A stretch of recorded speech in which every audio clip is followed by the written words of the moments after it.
Australian Joseph Mawson.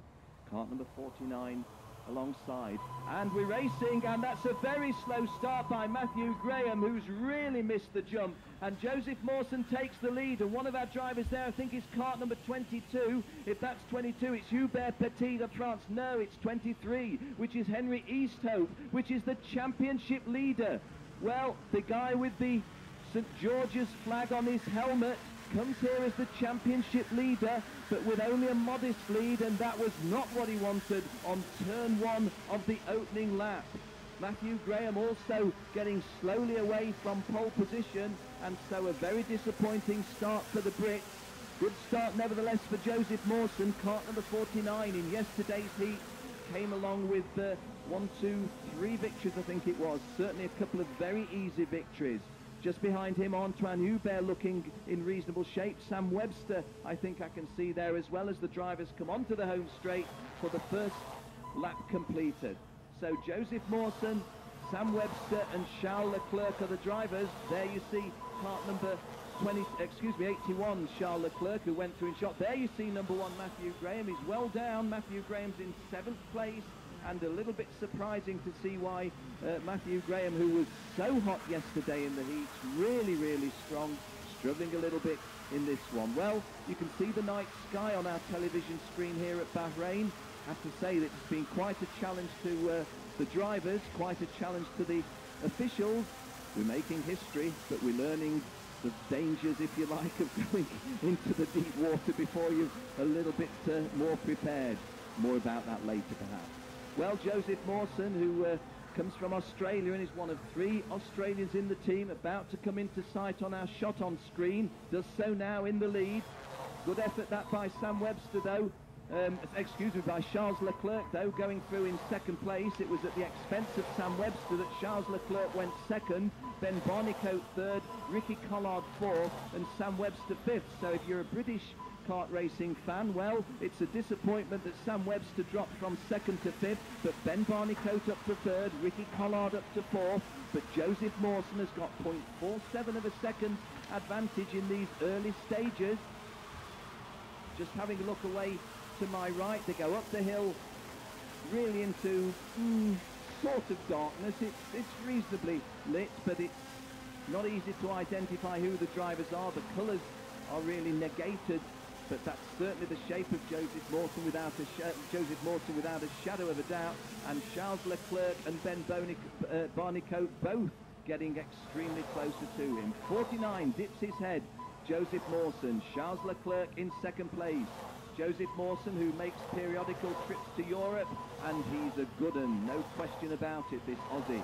Charles Leclerc, well, the winner of the Academy Trophy last year, stepping up into the under-18 category. He's only had a modest series of heats with us, but nevertheless going particularly well in this one. Ben Barnicoat also not at his best in the preliminaries, but hey, today, this evening, that's when it counts. And Charles Leclerc getting closer, I would say, to Joseph Mawson. Certainly a couple of kart lengths between them, but with 0.31 of a second, suspect that Leclerc is just marginally closing the gap.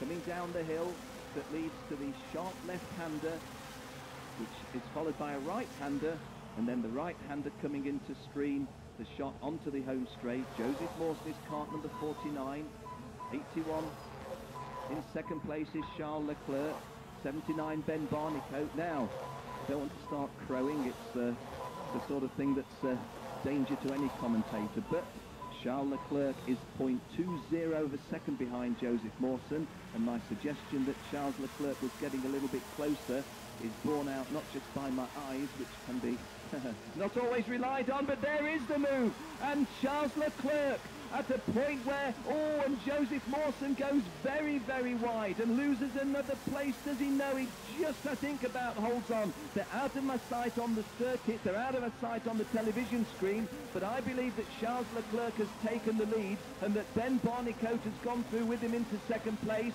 and Joseph Mawson, the Aussie, still in the top 3, but work to do here. This is coming round to the start of lap 5 in an 11-lap race.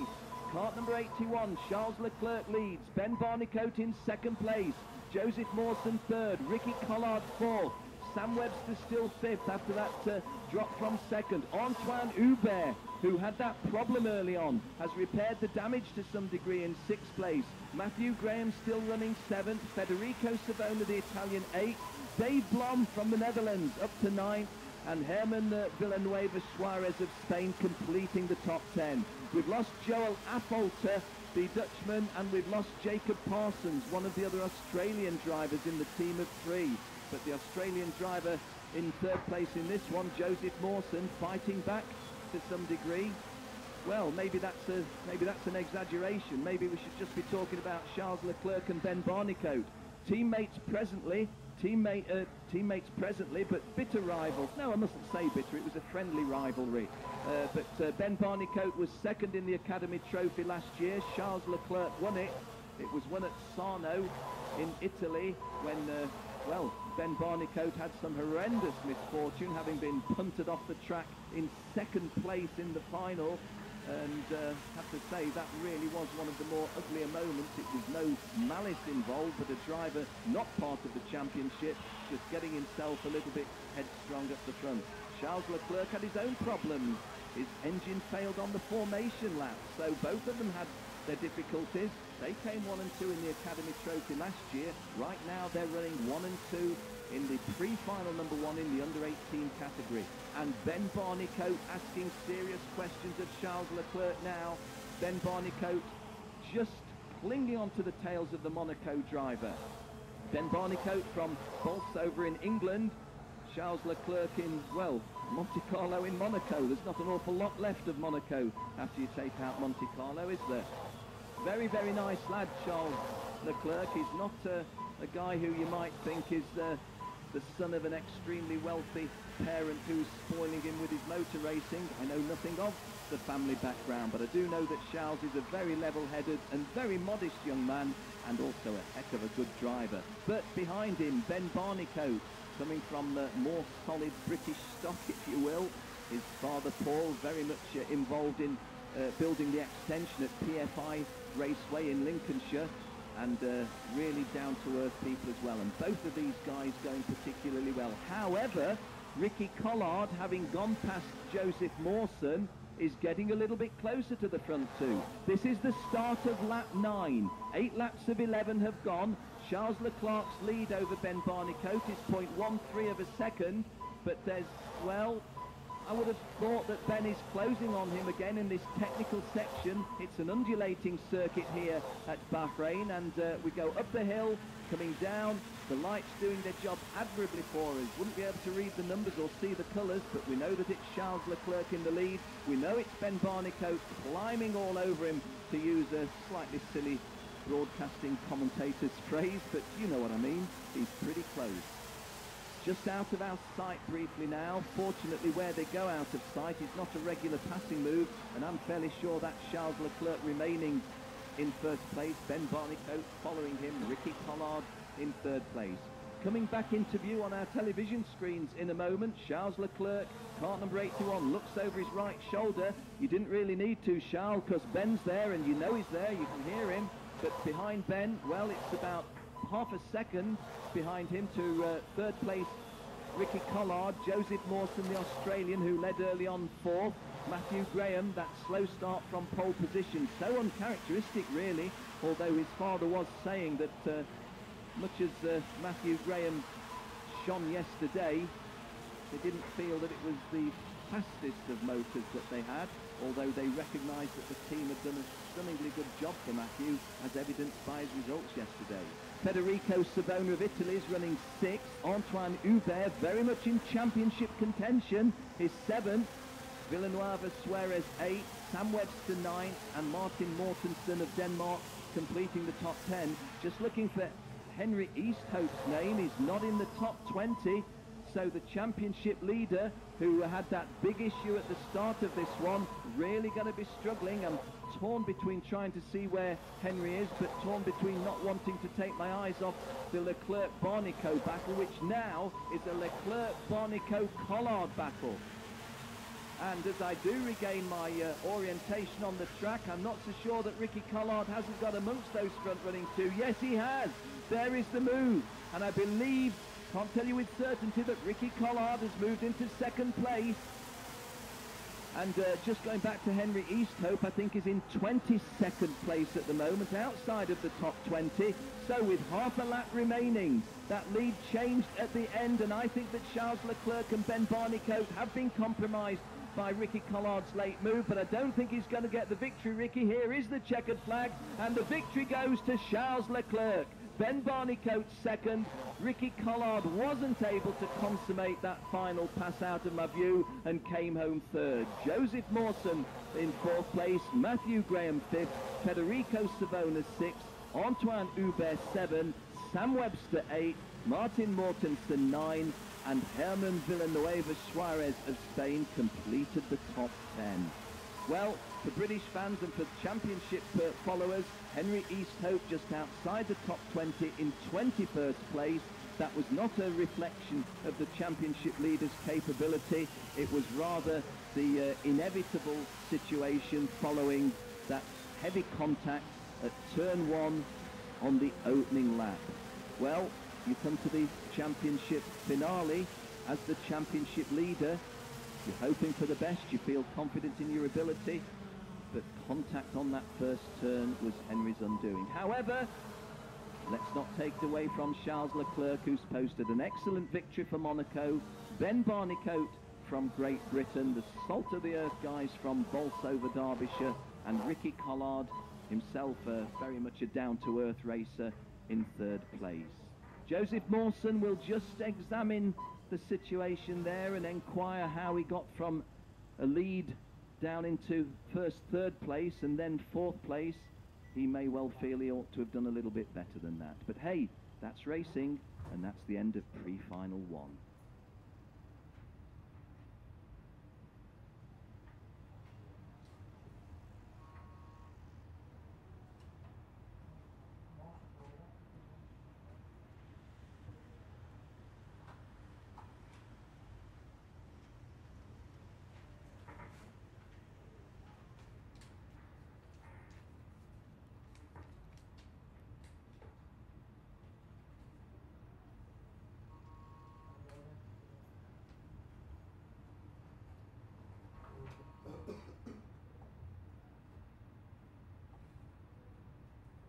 But wait, please 1 minute.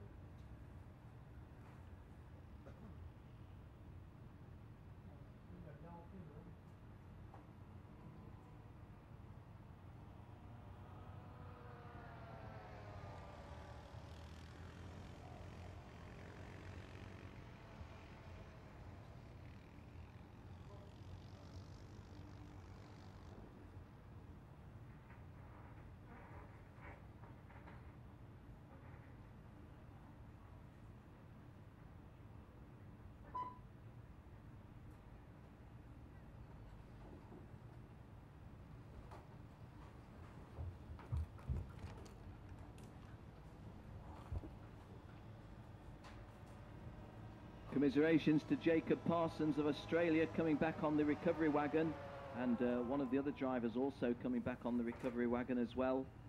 It's an easy ride in on this excellent circuit, but it's a disappointing one. I think that I'm looking at cart number 35 at the moment. If I am looking at cart number 35, that would be Joel Affolter, and I do think that's the Dutchman. Joel Affolter, who, well, was disqualified from the qualifying competition, came ever so strongly through the heats in virtually all of his races to get a good start into the pre-final, but hey, went out on the opening lap with some sort of issue. Well, once again, that's racing. Well, guys, that was history having been made. That was the first ever CIK FIA Championship race held under floodlights, and it was a victory for Charles Leclerc from Ben Barnicoat second and Ricky Collard third. The history books will show that the driver from Monaco, Charles Leclerc, won the first ever CIK FIA race to be raced under floodlights. Ben Barnicoat ran him close, 0.35 of a second, and Ricky Collard was even closer to Ben Barnicoat in third place. Well, we turn our attentions now to the Academy Trophy guys, the younger ones, because their race one is coming up, and being a full race, not a pre-final, it will be over the full distance of 15 laps. 15 laps.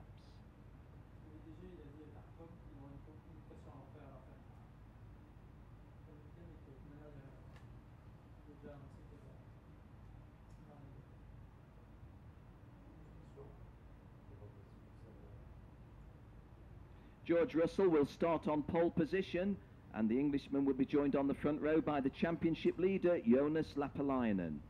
Erwan Joulet and Alexander Maslenikov will be row 2. Martin van Leeuwen and Martin Elgaard, row 3. Alex Gill, the British champion in KF3, he's on row 4 with the Greek driver, Theodoros Zaharelis. Paolo Besoncenet of France is on row 5, and Arjun Maini, the Indian driver, completes the top 10 on the outside of row 5. Amari Bondwell of Belgium and Tom Bale of Dubai, the United Arab Emirates, are row 6. Another Belgian, Benjamin Lessen, is on row 7 with Portugal's Bruno Oliveira. Javier Cobian, second in the championship standings. He has to start on row 8, the Spaniard, alongside the lady from Sweden, Lena van Schedven. Not 100% sure I'm calling Lena's name correctly, but Lena von Schedven is cart number 151 from Sweden. She's on row 8. Tazio Torgiani from Connecticut in the United States of America is on row 9, and he lines up with a driver from South America, Giuliani Rauchi of Brazil. Chris Drayspring of Germany and Otto Chada of Sweden complete the top 20 on row 10. Berkay Besler of Turkey is on row 11 with Frank Merilart of Estonia. Daniel Lundgaard and Adrian Rosicky are row 12. Adrian Rosicky. Arnaud Chavera of Spain and another of the lady drivers, Adeline Prudent of France, are row 13. Alec Vegstrom of Finland and Marian Grobrensky of Croatia complete the grid. 15-lap race scheduled away in just over 1 minute's time. Well, once again, my name's Ken Walker. I'm bringing you commentary in the English language. I understand we shall not be having an Arabic commentator alongside me. There are some technical reasons about that, but I hope that those of you whose first tongue is Arabic, well, I hope you can sufficiently understand my commentary to gain a little bit from it. Certainly hope so.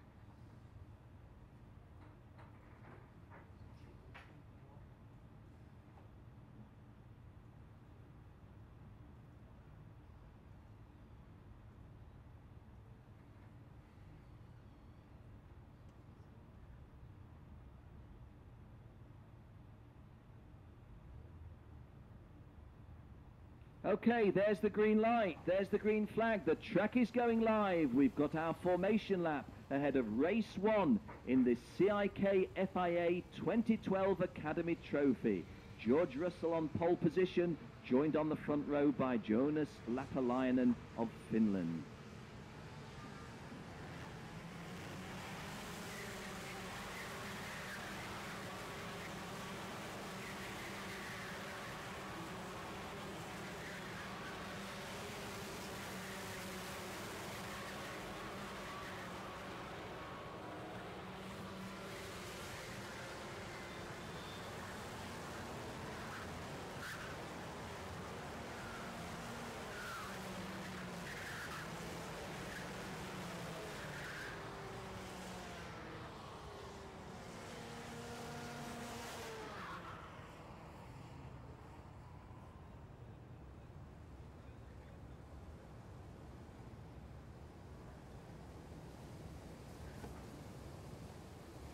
George Russell is on pole position, joined on the front row by Jonas Lapalainen.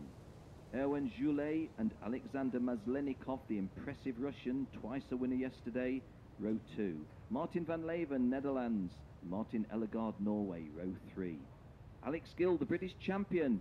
Theodoros Zaharelis of Greece, row 4. And the top 10 completed by Frenchman Paolo Besoncenet and Indian driver Arjun Mayini. 15 laps, here we go. And we're racing, and we are not racing, are we? Well, I saw one of the drivers there put a hand up as if to say, no, I'm off the pace, but the green lights are showing on my screen, and the driver who put his hand up, I thought, was George Russell. So George Russell has rather thrown away the advantage of that start, and again, I'm just looking around. No, that is a start, and certainly one driver at least, and I think a second popped the hand up as if to say, hey, we're not racing, but the amber light didn't come on, the green light is showing on my screen, and well, I'm just struggling a little bit now in the light of that slow start by George Russell to pick up your early runner. I think that Erwan Joulet I can see in there, the Russian driver Alexander Maslenikov has gone well, kart number 140. I think I see Jonas Lapalainen in the front runners, but if I'm really honest with you, in the gloom as they come down the hill now, they're into the brighter lights, although we don't see the colours and the numbers, but let's give you the accurate call as soon as they come over at the end of lap 1. The race leader, as rather anticipated, was George Russell. Having said anticipated, that was because he started on pole position, but I have to say that was not the sweetest of starts by George Russell, and is immediately under pressure by Jonas Lapalainen. Jonas Lapalainen in second place. That's Martin, excuse me, yes it is Martin van Leeuwen of the Netherlands up to third. The loser there was Alexander Maslenikov. Now, without wanting to sound a little bit too cocky, I know that Alexander Maslenikov got himself up to at least second place. I identified the Russian at the top of the hill, but he obviously spilt places there and dropped down to sixth place because Martin van Leeuwen went up to third, Paolo Besoncenet went to fourth, and the Belgian Benjamin Lecon went up to fifth place. But George Russell and Jonas Lapalainen are the front-running two here, and I'm pretty sure that's the Netherlands driver, Martin van Leeuwen, behind him. He's set up on lap 3. Lapalainen did get past George Russell, and I didn't spot that, so apologies for that not having been spotted. The move at the start of the second lap by Jonas Lapalainen was initially repelled by George Russell, but I rather think that Lapalainen had got the slingshot from the outside, a move incidentally which George Russell himself is very good at. Jonas Lapalainen leads the championship without having won a race, but hasn't won a race, but he's never been lower than 4. Well, this is coming towards the end of lap 3, and he's leading this one. But George Russell fighting back. Besoncenet of France also putting a pressure. Well, having said putting a pressure, they've spread a little bit as they come back into my sight from the large hill, the highest part of the circuit, where they're out of sight of the commentary box.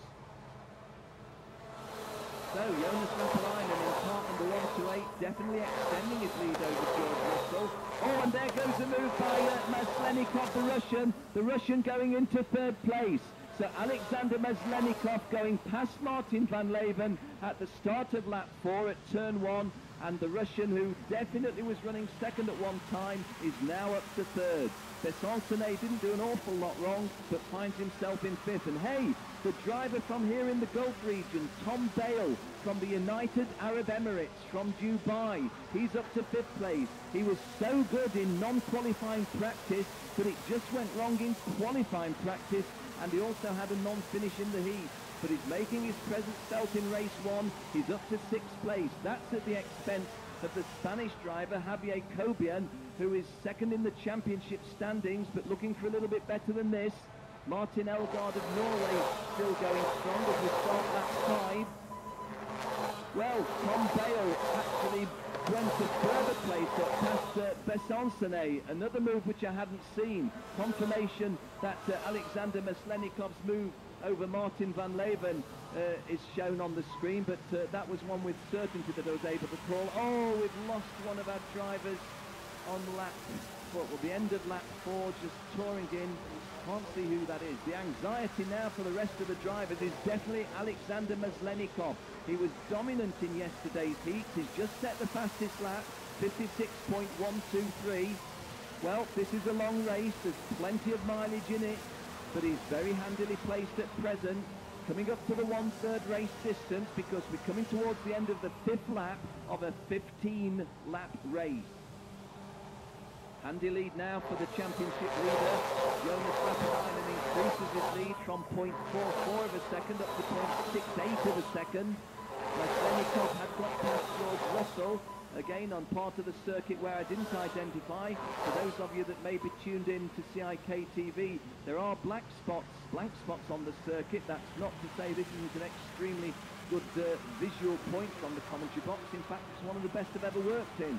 But where they disappear just over the hill, and where you can't see them in the light where you can't see the lights and helmet colours under the floodlights, and certainly you don't see the numbers, can be just a little bit of a challenge for the officials trying to note numbers. For race director Nigel Edwards, he was telling me he had a bit of a struggle, and I have to be honest and say myself, Ken Walker, struggling a little bit sometimes identifying just whose numbers are which. However, with total conviction, let me tell you that this is Jonas Rapalainen coming back to start lap 7. His lead is healthy at 0.45 of a second, and Tom Bale has just set the fastest lap. Tom Bale from the United Arab Emirates came to speak to me in the paddock earlier on this afternoon. His entry shows Thomas Michael Bale, and I wasn't sure whether he was Tom or Michael or whatever, and I did say that's rather a lot to say at race pace in commentary. He says, I'm Tom Bale. Well, he's Tom Bale. He's from Dubai in the United Arab Emirates in the Gulf region here, and he's a heck of a good driver. He's putting pressure on, there's no question. Pressure on the Russian to some degree. Lapalainen has still got, well, Lapalainen's got a couple of lengths, and Tom Bale's still a little bit to close. And full course yellow. We have a full course yellow, and therefore no positions will change. My thanks to Thomas Bastan of the CIK for drawing my attention to the full course yellow, and it gives me a perfect opportunity to call you the order as they come through to complete lap 7 under safety car conditions. Lapalainen of Finland leads, Maslenikov of Russia 2nd, Bale of the United Arab Emirates 3rd, Van Leven of Netherlands 4th, Elgaard of Norway 5, Lessen of Belgium 6, Giuliani Rauchi of Brazil up to 7th. Great drive by the South American. Theodore Zaharelis of Greece 8th, Paolo Besancene of France 9th, and second in the championships, Javier Cobian of Spain completing the top 10. Now, look at those good drivers who we've lost. We've lost the British champion, Alex Gill. We've lost George Russell on the 3rd lap.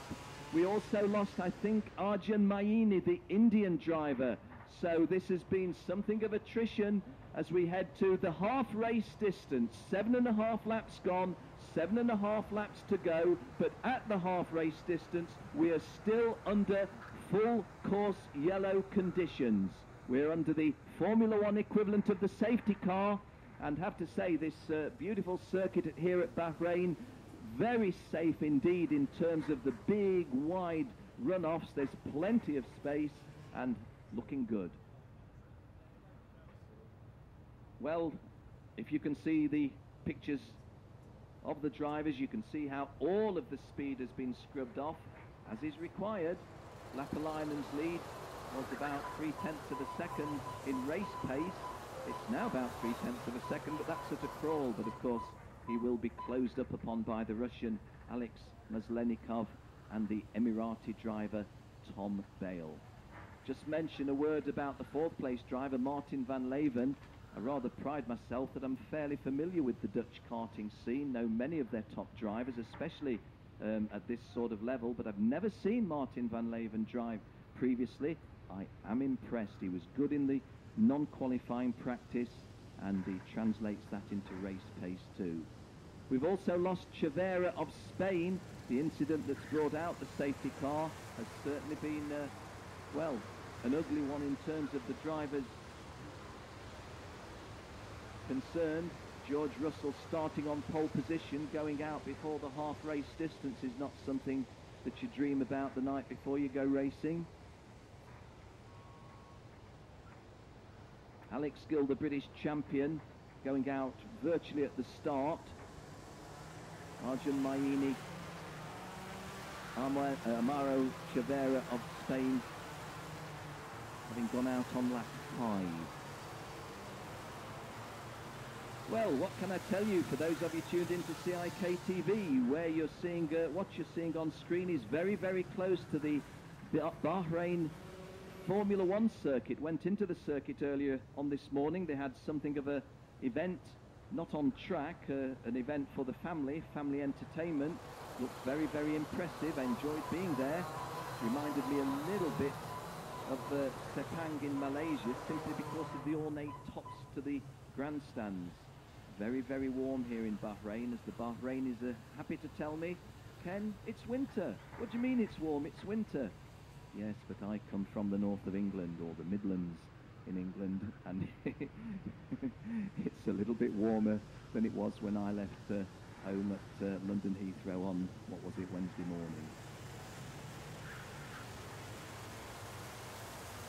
Well, this is coming up towards the 2/3 race distance, and I'm not hearing or seeing anything that tells me that we are able to abort the full course yellow. I do see a safety vehicle on the circuit at the furthest point from the start-finish line, the furthest point from my commentary box, and don't want to speculate what I'm looking at. When we know with certainty, we'll tell you. But your screen tells you that George Russell has gone out, Chavera, the Spanish guy, gone out, Arjun Maini, very improving driver, the Indian, also gone out. But coming round at just about, well, not walking pace, I can't walk that quickly, but trotting pace, if you will. Very much all the racing speed scrubbed off. As the drivers come over, led by Jonas Lapalainen, this will be 10 laps gone, 5 to go. Well, the green flag has shown, and that was a bit of a surprise. That's caught a lot of drivers on the hop. Caught me on the hop, because the yellow flag was shown right up until the time the drivers were there, and it seemed to me that several of the front runners did not get on the pace because they thought the yellow continued. Some of them did, and I'm certain that front placers have changed as a result of that. So, little bit of a drama, that could even be a little bit of a controversy. Hope that's not going to affect anybody's championship aspirations, but our leader way out in front at the moment. I can't tell you. Well, having said that, that looks, no, they're not racing, are they? They're still at yellow. They're still at yellow. This is still a full course yellow. There was a false dawn there. A green flag was waved, and drivers did, on seeing the green flag, move into race mode, but they are now not in race mode.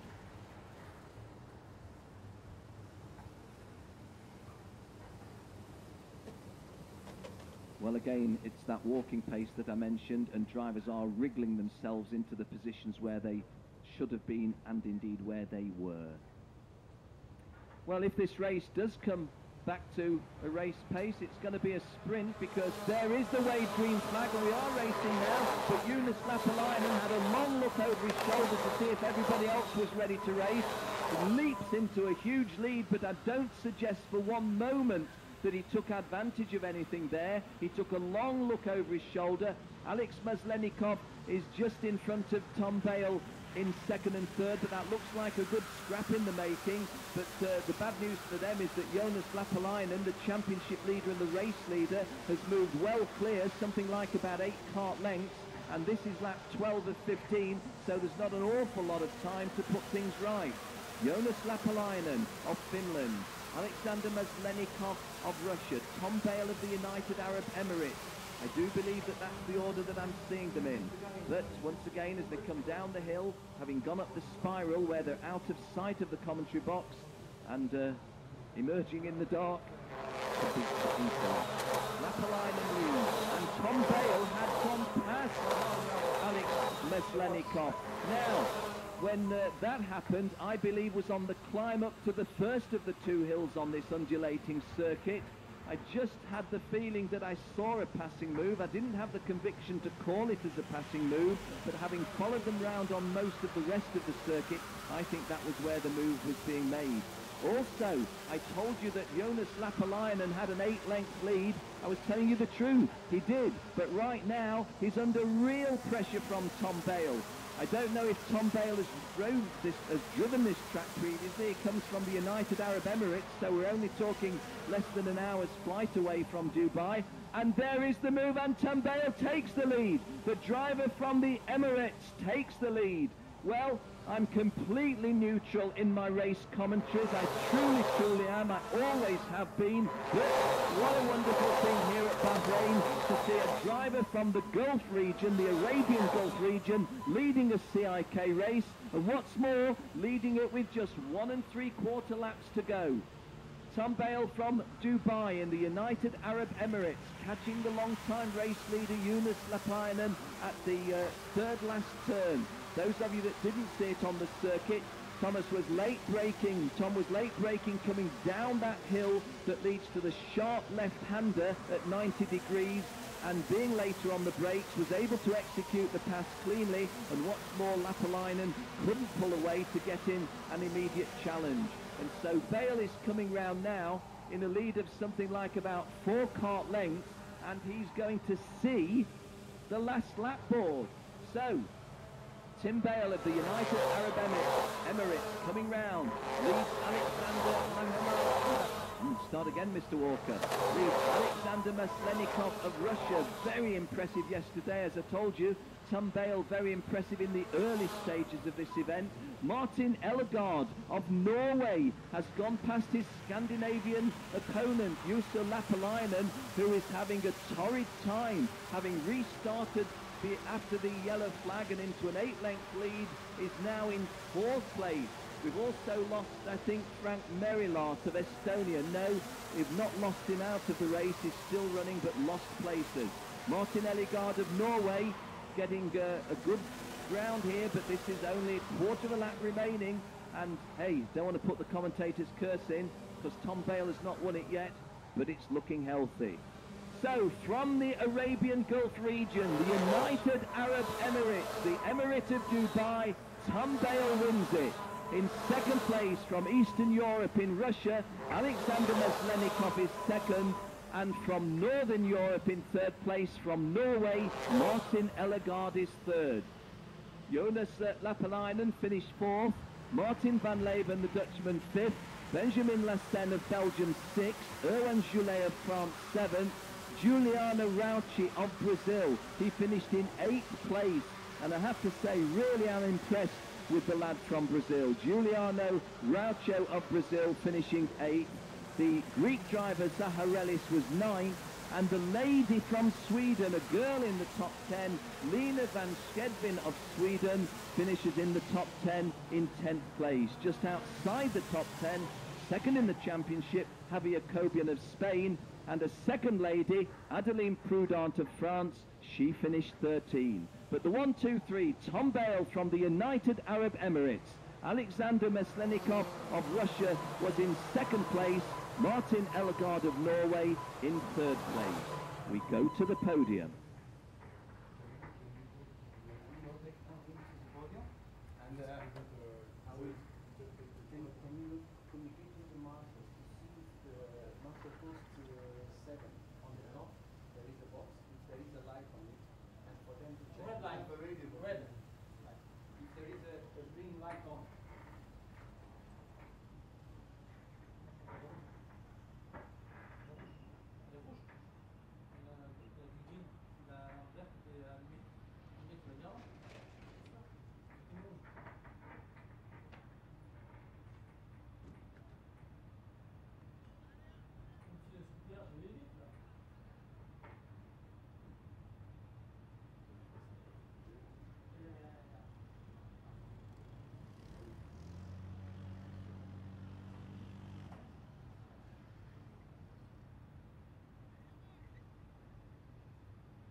Yeah, yeah, yeah. The ambulance.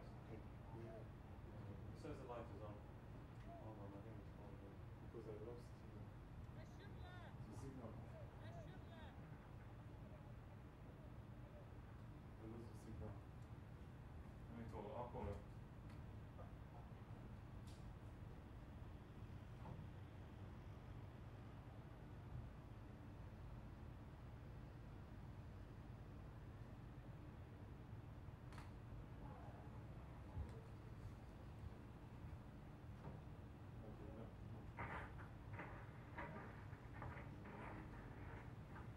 Hey man. What's going on? Il a pas mis le. Okay, you don't need to on the track. Non, non, il a rien du Okay. tout. C'est vrai que les n'étaient pas lancés là. If we do anything again, I will put the fiber optic link. Next time. Et tu vois vite sur la caméra télé. He said the lights on, yeah. MB7, yeah, the one at the back. Yeah. You still no signal or? Do you want me to go there? I can go on the up around the back with the guy.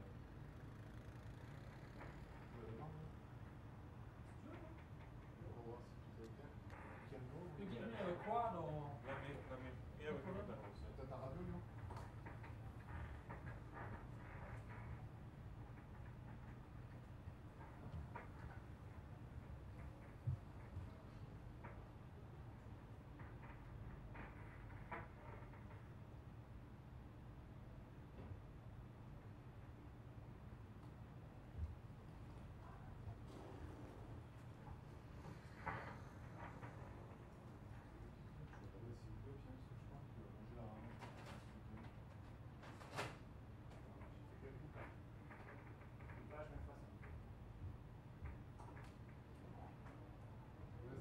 Well, ladies and gentlemen, we are going to the podium ceremony in just a moment.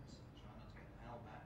And we've got actually 4 podium ceremonies, because the first is the result of race 1 in the in the Academy Trophy that we've just seen. After that, we shall have the Academy Trophy Educart presentation, then the Under-18 Educart presentation, and then the FIA's anti-doping quiz. We've actually got a presentation of that as well. But the principal podium is for the race you've just seen in the Academy Trophy. Great victory, of course. We've got a winner from here in the Arabian Gulf region, from the United Arab Emirates.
this one here, Martin, thank you. In second place, the driver who impressed us so much yesterday from Russia, it's Alex Maslenikov. Ok, là, Bio. Là, j'ai l'impression d'avoir. But as I mentioned in race commentary, how good to see a race winner from the Arabian Gulf region. Ladies and gentlemen, from the United Arab Emirates, the Emirate of Dubai, your winner is Tom Bale. Ok, ça marche. Merci. And to acknowledge the victory of Tom, we shall play the national anthem of the United Arab Emirates.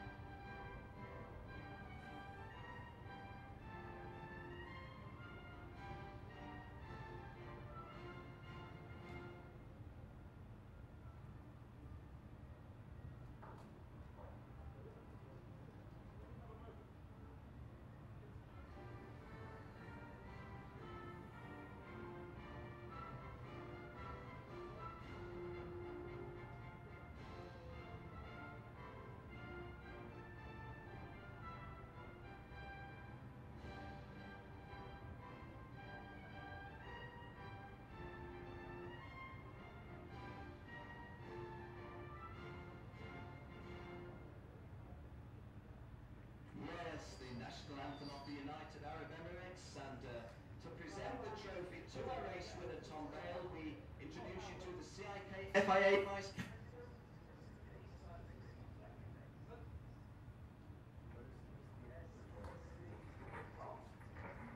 parce que tu as demandé les timbres jaunes et tout. Pourquoi ils sont en écran? Si, bien sûr qu'ils ont fait le fixe. Quand il t'a demandé les timbres, il fallait pas le faire, le jaune.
Patrick, Nigel.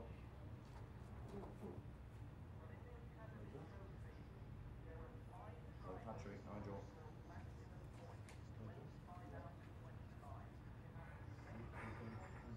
Yes, sorry, the amber. Yes, sorry.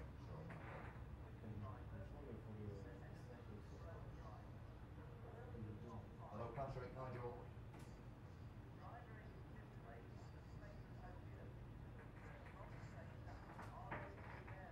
Hello, Patrick, ABC, it's Nigel.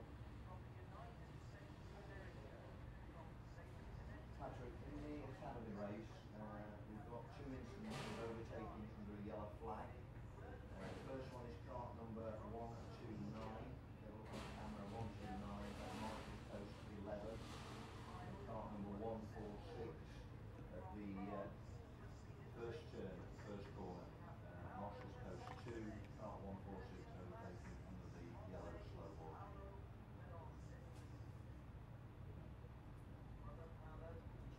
Thank you.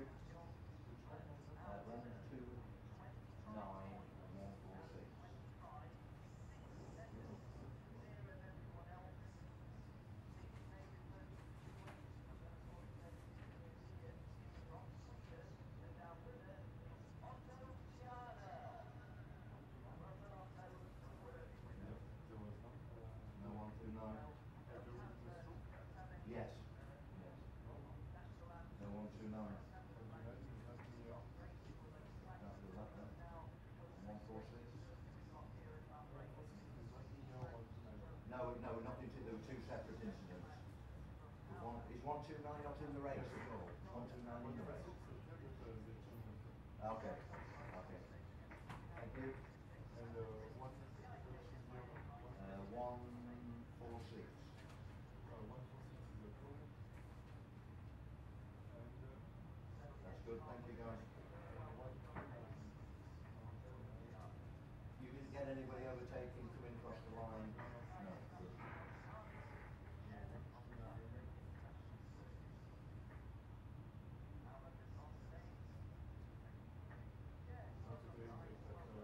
Okay. Thank you.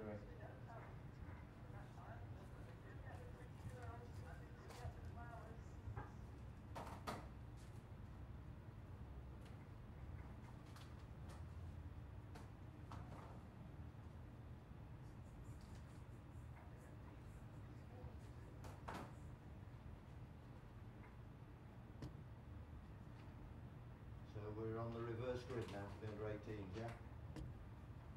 for Academy finally. Oh, sorry. Yeah, U18's next, is it? No, Academy now. Academy finally. Oh, sorry. Yes, sorry. My apologies. Yes, of course. Thank you.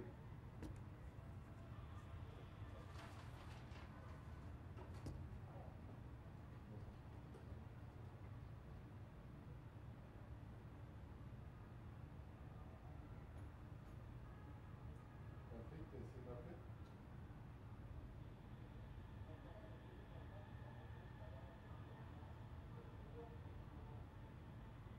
Oui, mais c'est bon. Moi j'ai regardé le tour par tour. C'était le tour 7, 8, 9 et les déplacements ils sont revenus peu du feu après.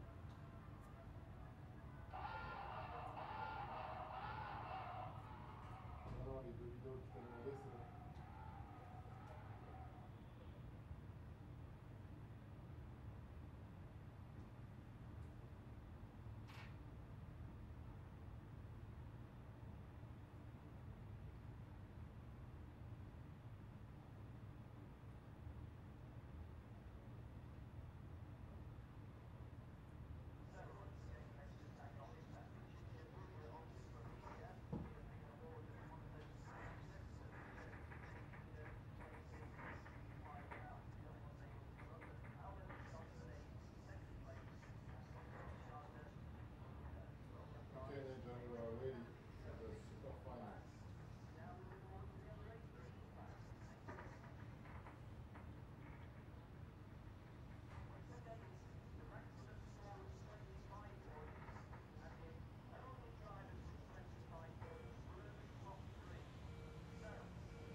Well, we haven't been able to bring you race commentary because of being at the podium, but this is the final turn of this race. Here is the checkered flag. Mattia Trudi of Italy taking the victory. Sindre Johnson of Norway in second place, and coming home in third place, cart number 120 from Switzerland is Felix Hersiger. The lady from Luxembourg, Melissa Calvi, was fourth. Diego Bonelli of Venezuela was fifth, and Michi Cebulj of Slovenia finished in sixth place. The lady from Ireland, which is Nicole Coffey, finished in seventh place, and your eighth place finisher in part 149 was Issa Salman Issa Al Khalifa of Bahrain. So well done to Mattia Trudi.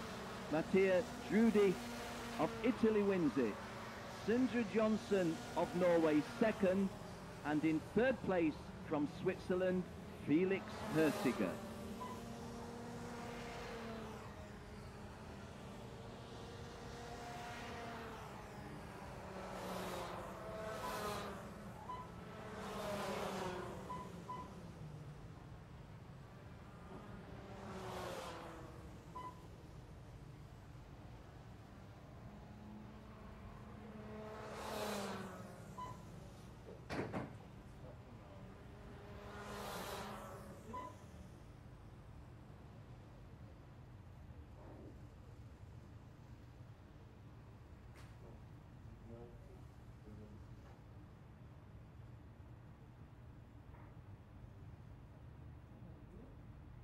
That's the reverse wheel, this one, right? This will be a section.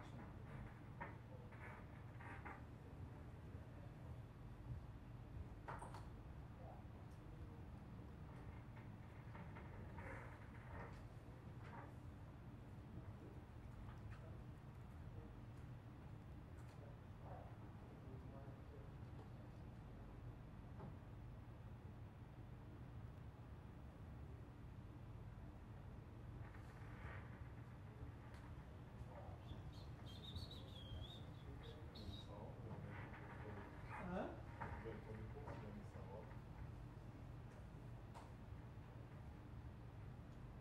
Il était pas roche, là?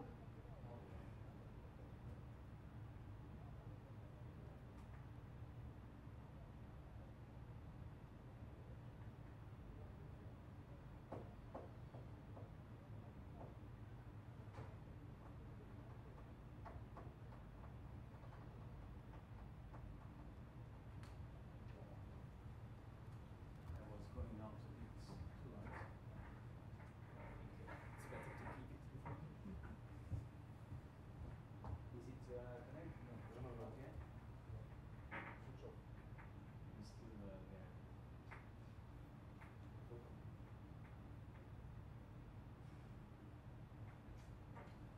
C'est tout le temps le dimanche soir, ça.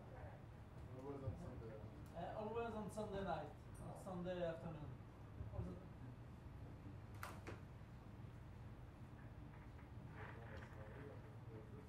Ouais, mais là on n'est pas dimanche, on est samedi.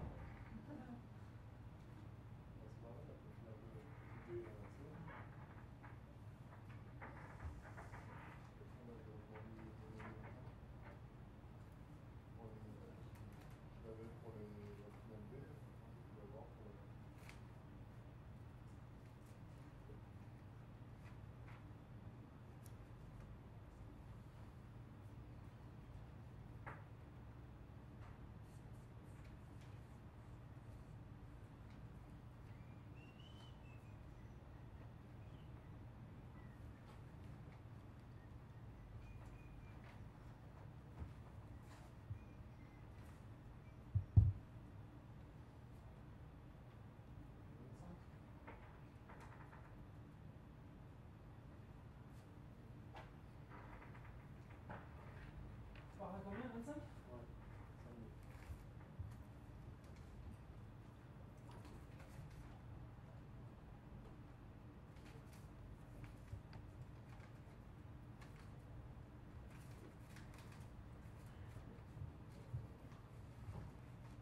Do I try to commentate to screen or am I not seeing?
is on, the track goes live, and here we are with the formation lap. It's the pre-final number 2 coming up in the under-18 class, where we reverse the grid.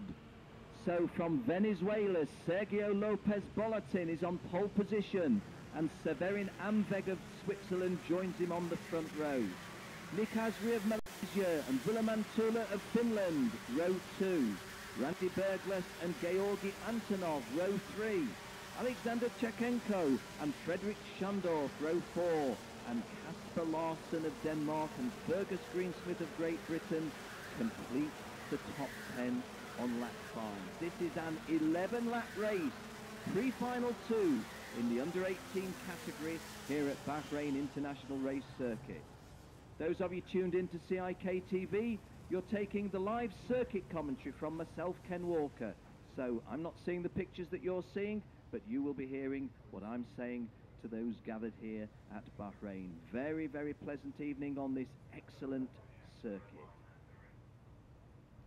Sergio Lopez Bolotin of Venezuela. If he stays in the lead for a long time, that's a mouthful for me to say. Severin Amveg of Switzerland is a driver that I know a little bit better. Nick Asri from Malaysia. Not all of these guys are starting at the front because they're bad. Some of them had misfortune. Here we go. And that is an aborted start. We're not racing, and I have to say that really didn't look anything like a proper formation.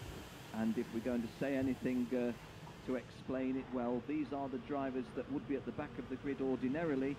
Maybe they don't have a lot of experience of bringing the pack round on a formation. We try again. Those of you tuned in online at CIK TV, let me tell you, it's very, very warm here by this Englishman's standards. Although the Bahrain is happy to tell me, hey, Ken, it's winter, it's winter. Yeah, it's not a European winter or a Northern European winter or a British winter. So a very, very pleasant November's Saturday evening for me here. Well, that formation lap is now very, very slow, and I think there was a little bit of contact as they went up the hill, but hey, it's the formation lap. If they go this slow, it may take a little while before they come around to the start, but the formation should be satisfactory. I'm not trying to mock the guys, I do actually sympathise with them. If you're a driver who's been towards the back of the grid in the whole event, and then on this reverse grid basis you suddenly find yourself on pole position or the front row, it can be a little bit disconcerting.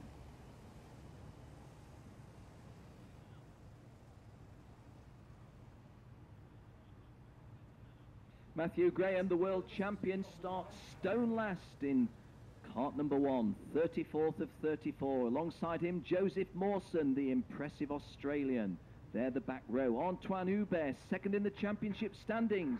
And Sam Webster are the second back row. And Henry Easthope, the championship leader, starts on row 15 with Federico Savona. Charles Leclerc and Ben Barnicoat, 1 and 2 in the previous race. They're on the 4th back row. Should be interesting. Here we go. And we are not racing. The red light has not... Yes, it has gone out. Well, the red light was late going out, but there's no amber light, so we are racing. And that looks like Sergio Lopez Bolotin, kart number 98, who's got himself a conversion of the pole position to an early lead.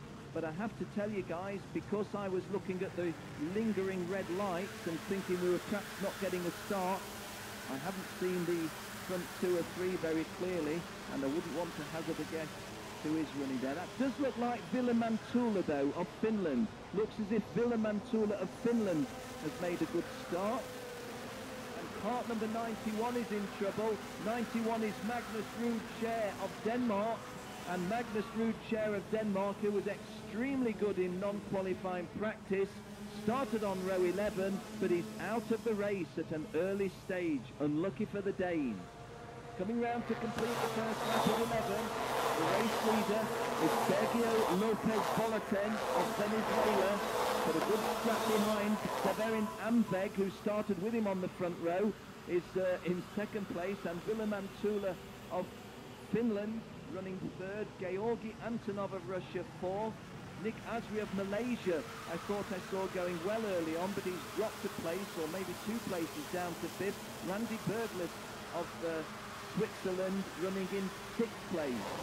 Well, it looks as if, as well as having lost Ruud Scher, we've also lost Ricky Collard, which is a big blow. Big blow indeed. Ricky Collard having gone really well in the first race.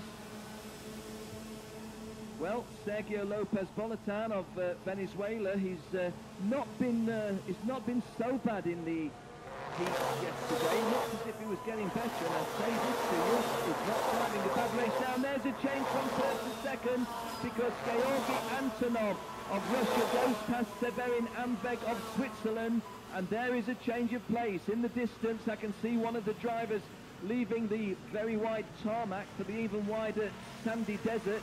We're here in the CIK Desert, about certainly half an hour's drive from downtown Manamah City, the capital of Bahrain. Well, we've also lost Antoine Hubert. Well, not lost him, but he's way at the back. So the driver with title aspirations, Antoine Hubert, has got quite a little mountain to climb here. Nick Asri of Malaysia, who was going well early on, falls down to 12th place, so things gone wrong for him. The climbers from the back, well, Charles Leclerc is up to 16th now. Well, half a second lead in favour of Lopez Bolotan of Venezuela. Georgi Antonov running second now in front of Ville Montula of Finland, and Severin Ambeg, who started on the outside of the front row, drops to fourth. The Swiss driver had a little bit of a hurry to get into his kart because he was on the podium for the EduCart trophy. Had a maximum score in the EduCart, the competition which under examination conditions sees how much knowledge you have of karting, history of karting, rules and regulations, meaning of flags, world champions and the like. Severin Ambeg, maximum score, and got it in the third fastest time to make the podium. But just slipping down a little bit here. Martin Mortensen going well. In fact, he's just set the fastest lap. Having said that, Georgi Antonov immediately goes a little bit quicker in second place. And let's stay with Georgi because he's hunting down Sergei Lopez Bolotan. Sergei Lopez Bolotan of Venezuela started in the preliminaries with a little bit of apprehension, but got a little bit better in the heat. Managed to qualify for the final, not the B final, and on the reverse grid, making the start from pole position, but under serious pressure from the Russian now, Georgi Antonov. The geography really explains itself, doesn't it, in this CIK FIA World Championship, because South America leading Eastern Europe, Northern Europe third and fourth. Seba Gagan is running in the top half dozen, so 2 Russians in the top 6. And I did think that Georgi Antonov might have had some sort of a little tilt at Sergei Lopez Bolotin's lead, but not so on that lap. But there's only a quarter of a second between them. This is lap 6. In fact, we're at halfway round the lap, so 5.5 laps have gone. It's the half race distance, 5.5 to go in this 11-lap pre-final in the Under-18 Championship. Led by Henry Easthope, but he's not had a happy day. Of course, it's far from all over. Still the title within his grasp, but wanting to do a little bit better to help his starting position when we race the final race of the day. So this is the start of lap 7, end of lap 6, and Lopez Bolotan's lead was 0.24, I think, 0.229. So although Antonov is catching him, it's not actually reeling him in with total conviction. And to my mind, reading this race, Martin Mortensen in third place is now looking a very threatening driver.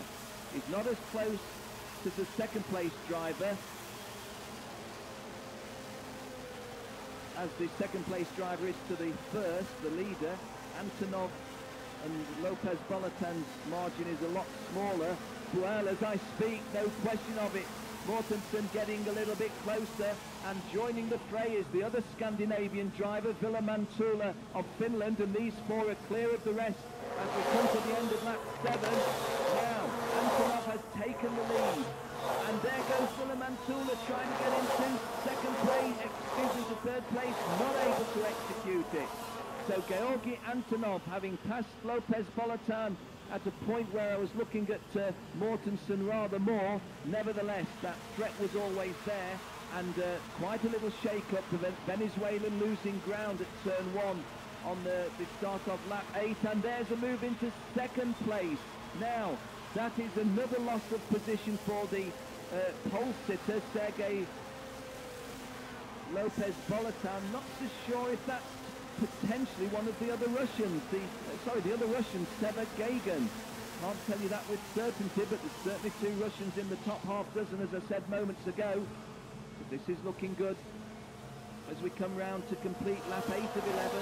Start number 61, which is the earlier Russian to be mentioned by me in commentary, Georgi Antonov. Michael Mortensen second, Ville Mantula third, and it was Seva Gagan of Russia who moved into 4th place when I saw Lopez Bolatan lose a place to 5th. Freddy Schondorf of Denmark up into 6th place. He's gone past Severin Amveg of Switzerland. So Severin Amveg is not at his best. He's a driver who I promise you is a lot better than this ordinarily, but things gone a little bit wrong for him there. The Frenchmen, Hubert and Rocard, both out. Big blow for the big names of the French drivers, and Hubert very much a contender for this championship coming in to the final round. Trailed by a modest margin, but not done any favours to himself on this one. So we're starting now lap 10. Two to go, and Mortensen looking very threatening. Martin Mortensen of Denmark, well, he didn't get out of turn 1 quite as well as Georgi Antonov did. Ville Mantula under a little bit of pressure from Seva Gagan. Lopez Bolatan held station in 5th place there. Freddy Schondorf 6th, Severin Amsteg 7, and the climbers from the back, the best of them is Charles Leclerc of Monaco, who's moved himself up into 8th place. Now, as I'm looking to try to see Charles Leclerc of Monaco, I do believe we've had a move that might have been Seva Gagan on Ville Mantula, and Freddy Schondorf, I think, has gone past Lopez Bolatan. But coming round to see the last lap board, you race and one of our leaders goes off the circuit, and I didn't see how that happened. I was looking at the timing screen, but Mortensen has the lead. Gagan in 2nd place, Ville Mantula. It was Georgi Antonov going off. Now, was that at the point when Martin Mortensen passed him? Just to explain myself, I'm sitting looking at the timing screen, and I'm looking forward onto the circuit. That move was to the extreme right in one of the slightly less well illuminated parts, and I saw that, it turned out to be Georgi Antonov going off the circuit and losing several places. I didn't see the incident leading up to it, so I'm unable to enlighten you. But Martin Mortensen of Denmark, Seva Gagan of Russia, and Ville Mantula of Finland are the 1, 2, 3, and unless something very dramatic happens, that's how they're going to finish. It's looking good for the Dane. There is the checkered flag. Part number 88 wins it. Martin Mortensen in part number 88 is our race winner. In 2nd place, Seva Gagan of Russia. 3rd is Ville Mantula of Finland. 4th, Freddy Schondorf did move up into 4th place, and Charles Leclerc got a couple of extra places from 7th to 5th on that last lap. The Italian driver, part number 38, which is Marco Mastranzi, I think was in 6th place. As the screen rolls over at an inopportune time, I can tell you that the world champion at this level, Matthew Graham, finished 23rd.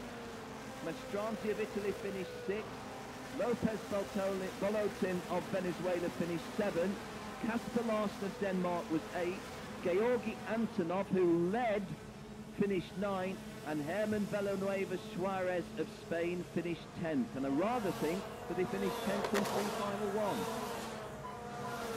Well, Magnus Ruud, chair of Denmark, went into the, I think, the medical room with a foot injury. I think I just saw out of the corner of my eye cart number 91 on a television screenshot, but I'm not seeing the screenshots that you're seeing at CIK TV, so hope you're enjoying the atmosphere here at Bahrain. Very, very colourful. If you come here on a non-championship race day, well, the desert rather dominates, but hey, this is a really colourful occasion. But you don't want to hear about the colour, you want to hear the race result called again. Martin Mortensen of Denmark was the race winner.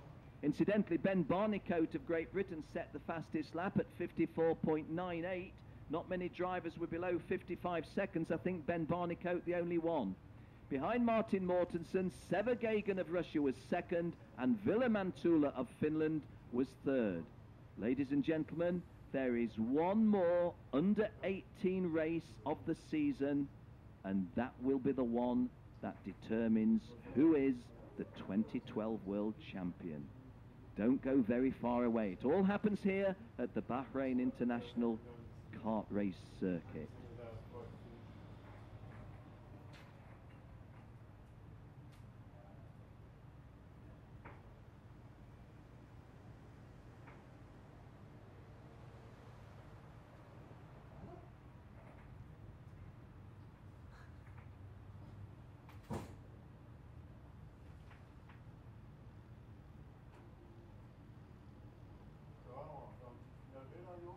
C'est une finale de merde.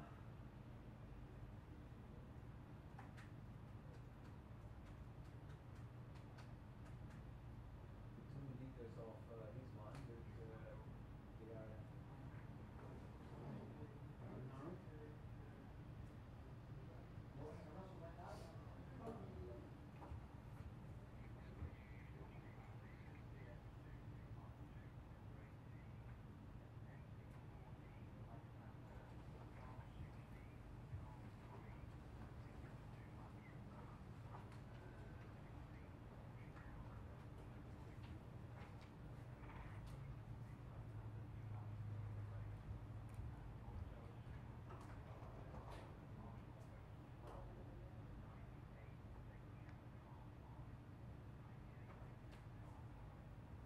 Thomas Deschamps.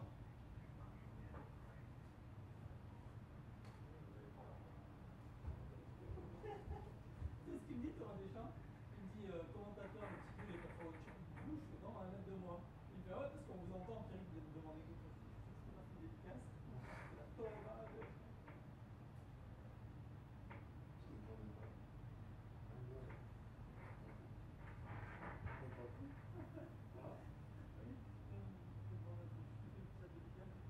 Well, our next race is the B final for the under-18 category. And hey, guess what?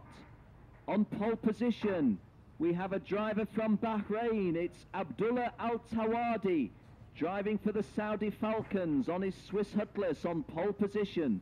So a Bahraini driver on pole position. But guess what? Joining him on the front row, a second Bahraini driver, Adib Ahmed Kuzbar. Adib Ahmed Kuzbar drives for Team Bahrain, so the Saudi Falcons and Team Bahrain lock out the front row of this one. Alexander Sovic of the Ukraine is in on the second row with the lady from Switzerland, Isabel van Lerber. Alain Valanti of Switzerland and Luca Kamali of Germany, row 3. Lucas Korsch of Germany and Vasil Kalarov of Bulgaria, row 4. And the top 10 completed on row 5 with Sanad Suleiman Al-Rawahi of Oman and Evgeny Shirshun of Russia. Julien Carpentier and Bojidar Peshev are row 6. Armando Iannaccioni and Vincenzo Alvaro, row 7. Tuomas Tuhula and Jorge Vinola Zaldoegi, row 8. Ivaldas Zialtuvas of Lithuania and Sayazwan Mohammed Noor of Malaysia, row 9.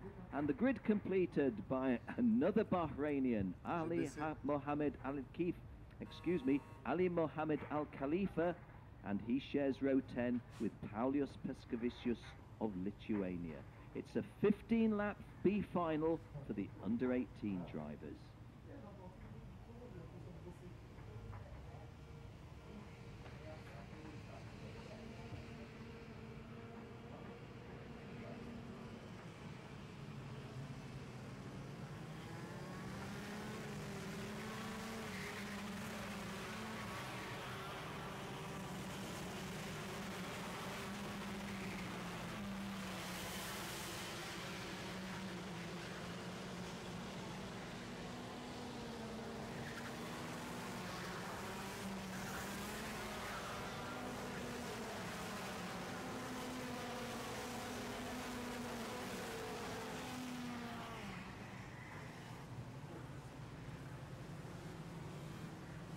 So the all-Bahrain front row.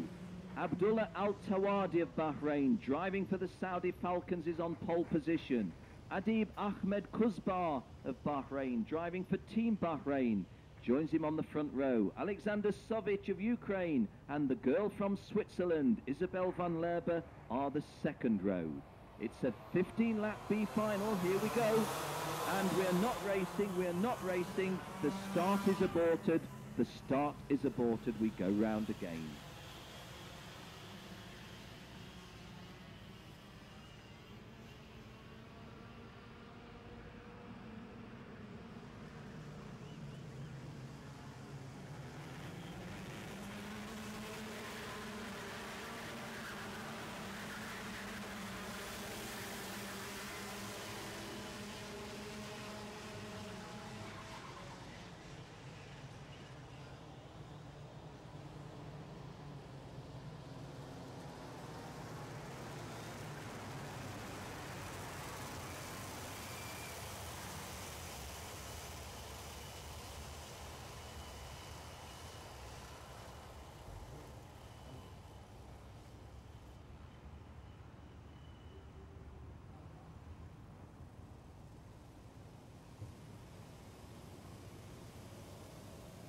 Well, this is going to test your English commentator with Abdullah Al-Tawadi, Adib Ahmed Kuzbar, the front row, Alexander Sovic of Ukraine and Isabel von Lerber, the second row. A little bit further down the grid, I've got Sanad Suleiman Al-Rawahi of Oman.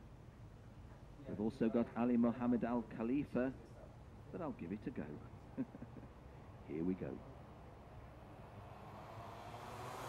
And we're racing this time, and Al-Tawadi is very, very slowly away from pole position, and Alexander Sovic from Ukraine getting immediately passing the poleman before we got to turn one. I think that was a good start also by the lady, Isabel van Lerber, and I think Adib Ahmed Kuzbar was also up front there, but the really lightning start was the Zanardi chassis with the WKE motor driven by Alexander Sovic of the Ukraine.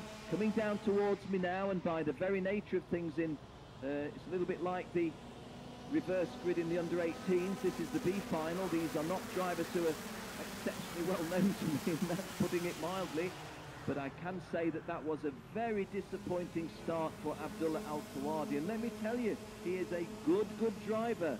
Really would have wondered why that happened. Maybe have a little talk to him a little later on, but I'll leave him time to cool down. This is the end of the opening lap. The race leader is Adib Ahmed Kuzbar, Alexander Sovic of Ukraine in second place, and I couldn't tell you who the driver was in third place, but I can now. It's Luca Kamali, and your poleman Abdullah Al-Tawadi running fourth. The girl from Switzerland, I think she was passed by Luca Kamali, and I think that Sovic's lead was fairly short-lived against Kuzbar of Bahrain. Oh, and well, I don't like to say anything that's none of my business, but a driver in second place was in contact there with someone passing them, and that didn't look terribly good, but hey, I'm just here to commentate. I'm not a race official. Just looking a little bit further down the field, a good drive by Kalarov, the Bulgarian, got himself up to sixth place. Abdullah Al-Tawadi now got something like 15 lengths to try to regain, well, not regain the lead, he never was in the lead, but it's Bahrain running 1 and 2 at the moment, with Kerber in the lead and Al Tawadi in second place. And is that because has Luca Kamali gone past Abdullah Al Tawadi? Do believe he has. Well, kart number 4 is Luca Kamali. Oh, and 1 or 2 drivers making a few gestures, and I don't think they're all saying Happy Christmas to each other. Isabel van Laber is in kart number 73, certainly able to mix it with the lads, and hey, please don't interpret that I'm saying that she's dishing out any of the heavy stuff, just I'm saying she's driving fast at the front. Alain Valente, who took a nasty injury yesterday, is racing well. Kulpar's lead, incidentally, which was about 0.3 of a second, is now 1.6 of a second.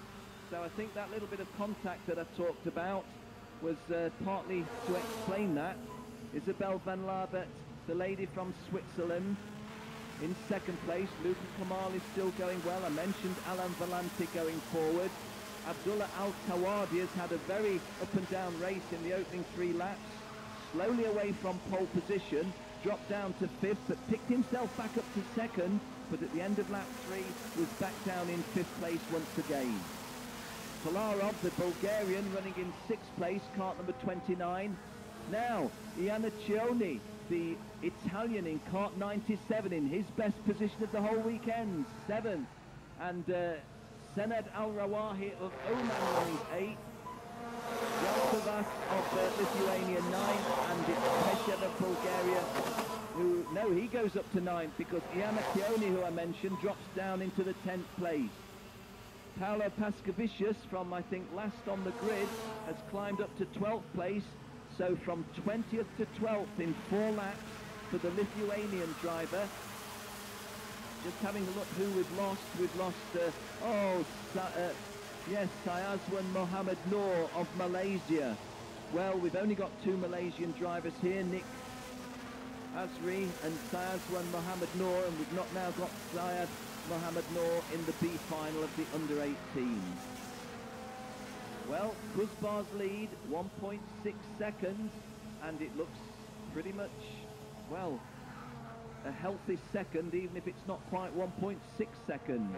Kamali having gone particularly well to get up into 2nd place.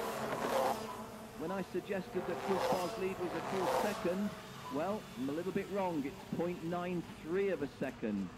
And the evidence of our eyes is that Luca Kamali is getting quicker. Isabel van Laber, who was passed by Luca Kamali, still running in a healthy 3rd place, although under pressure to some degree from Alain Valente. Kart number 10 has come to a halt. Kart number 10 is Alexander Sovic, who made that really good start, and all of a sudden, before we're at the 1/3 race distance, that fast start means absolutely nothing, because kart number 10 comes to a halt. This is lap 6 of a 15-lap B final. Adib Ahmed Kuzbar, driving the Swiss Cutlass WKE. He's on the front tyres, as is every driver, all of them on the WKE motor, but varying chassis. The lead, 0.329 of a second. Lucas Kamali applying the pressure, though, at the farthest point of the circuit from my commentary point, which is also the furthest point from the start-finish line. And Luca, and there's a lot of use of the width of the track as Luca Kamali definitely applying the pressure. Von Lerber, the Swiss maid, also going well. Gosh, was that a clever thing to say, or was that a rather corny and naff thing to say?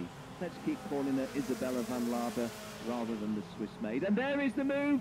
There is the move that we're anticipating as Luca Kamala gets into a position to make a pass and executes the pass, but Van Laber is also there, so is Valente. Kamali in the lead, but about to lose the lead, or to lose the lead.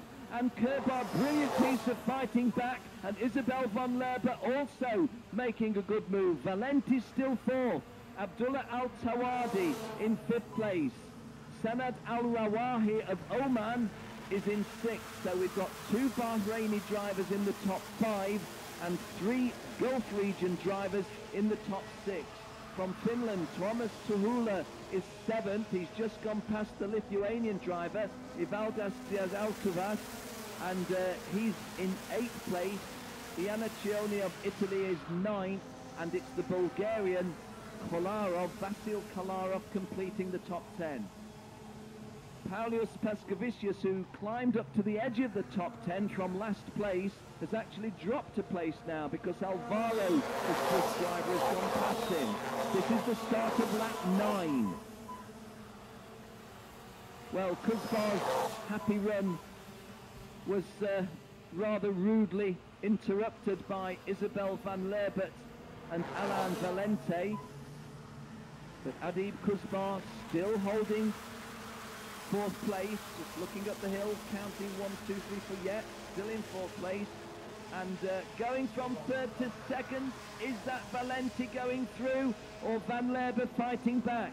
An attempted pass by Valente. He got his nose in front, but I think he went a little bit wide. That's an all-Swiss duel, because Alain Valente, who incidentally at the end of yesterday was in the medical room and not in the best of condition, but he's certainly racing well here in this one. Isabel van Laber showing that the girls can mix it with the lads, but Luca Kamali building on his lead because and one of our front runners peels off. Now, why did that happen? Was there an issue? It may have been a mistake, but one of our front runners peeling off into pit lane, and I think it's the girl, I think it's Isabel, just trying to have a look and see who I can't see. I confess that in the darker reaches of this circuit I struggle, but I believe that Isabel van Lerber, who was driving kart number 75 and started on the 2nd row and was up into 2nd place, but from 2nd place I believe that she's driven voluntarily off the circuit and into the pit lane, into the paddock. Well, it's the B final, so that's the end of anything that Isabel is going to do. Maybe she's got an issue that needs immediate attention. This is the start of lap 11, the 2/3 race distance. Luca Kamali, by virtue of the lady from Switzerland having driven off the circuit from 2nd place, has now got the extremely healthy situation of a 2.3 seconds lead at the 2/3 race distance. We've got 10 laps of 15 completed. Alain Valente of Switzerland is 2nd. Tuomas Tuhula of Finland is 3rd, and he's aided his cause by a fastest lap, 55.818. Senad Al-Rawahi of Oman is up to 4th place. The first time the Omani has been past both of the Bahrainis, because, the Gulf drivers. Senad Al-Rawahi, kart number 67. Let me just double check that I'm telling you correctly. Yes, Senad Al-Rawahi it is. Going past me now in 4th place has gone past Adim Ahmed Kuzbar of Bahrain, and I'm afraid that Abdullah Al-Tawadi has dropped out of the top 10, and I don't see him coming round in kart 71. I'm looking way out. There's kart 72, but that's Al Khalifa of Bahrain, and I think we've lost the pole sitter. Abdullah Al-Tawadi, the Saudi Falcons driver, has not come round.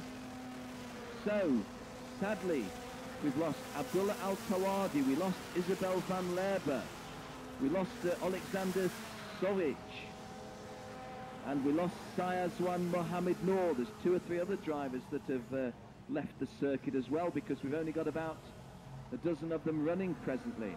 This is the start of lap 13, and your race will having a big lead, but it's not 2.2 seconds, it's 1.7 seconds. Tuomas Tuhula of Finland. Well, now Samad Suleiman Al-Rawadi in 3rd place. Al-Rawahi in 3rd place has just set a fastest lap, 55.79. So he's on a charge, but he's got quite a bit of distance to reach the Finnish driver, Tuomas Tuhula, and Tuomas Tuhula's got even more distance to reach the race leader, Lucas Kamal. Well, this has been a war of attrition because 20 of the drivers started this one, but I can only count 12 of them in it. Sorry that we've lost Abdullah Al-Tawadi of Bahrain, but the other two drivers from Bahrain are there. Adim Ahmed Kuzbar is in 5th place, and let me see, Al Khalifa in kart 72, who is in 12th place. Ali Mohammed Al Khalifa driving a Swiss Huckless in 12th place. Vasil Kalarov of Bulgaria gained a place on that lap, and that was at the expense of Paulius Paskevicius of Lithuania. He gained a couple of places, as most people gained at least one place when Isabel van Lerber drove off the circuit. Don't often see a driver in 2nd place at race pace just fly off the circuit at race pace, under control, in a voluntary exit off the racetrack and into the Parc Fermé. Well, Luca Kamali's lead is being eaten into all of the time, but he's going to make a left turn here and see the last lap board. 1 to go, 1 to go. Luca Kamali leads. Thomas Tahula is 2nd. Saned Al-Rawahi of Oman is 3rd. Alain Valenti of Switzerland 4th. Kuzbar, Adib Ahmed Kuzbar of Bahrain, still in the top 5. Really have to be neutral in everything that I say in my commentaries, but would like to see the Bahrainis gain some sort of pride from a result. We've had a Bahraini on the podium in the Educart competition, and now it looks as if, ooh, commentators curse, looks as if Kuzbar is going to finish in the top 5. I'm just counting back as I see them. 1, 2, 3, 4, 5. He's under pressure. Oh dear, it's not in the bag, but the checkered flag comes out and Lucas Kamali wins it. The German wins it from the Finnish driver Thomas Tahula. Saned Al-Rawahi of Oman 3rd. Alain Valenti of Switzerland 4th. And Adib Ahmed Kuzbar does finish in the top 5 at number 5, despite the pressure of kart number 70, which was the Swiss driver Vincenzo Alvaro. He finishes 6th. Kart number 53 in 7th place was Ivaldas Dzialtuvas of Lithuania. 8th place went to the Bulgarian driver, which is Vasil Kolarov. 9th place, the Lithuanian driver Paulius Paskevicius. And 10th place went to another German. That was kart number 57. Kart 57 is Lucas Korsch driving the Mach 1. Well, what do we make of that? An incident-packed race. The biggest talking point bound to be, why did Isabel van Lerber of Switzerland in 2nd place voluntarily drive off the circuit? Just one of those little mysteries until we can talk to her later on in the evening. The B final in the under-18 category has been won by the German Lucas Kamali. In 2nd place from Finland was Tuomas Tahula. And in 3rd place from the Gulf region, it's Sanad Suleiman Al-Rawahi from Oman, driving for Team VPD. Hope you enjoyed that one.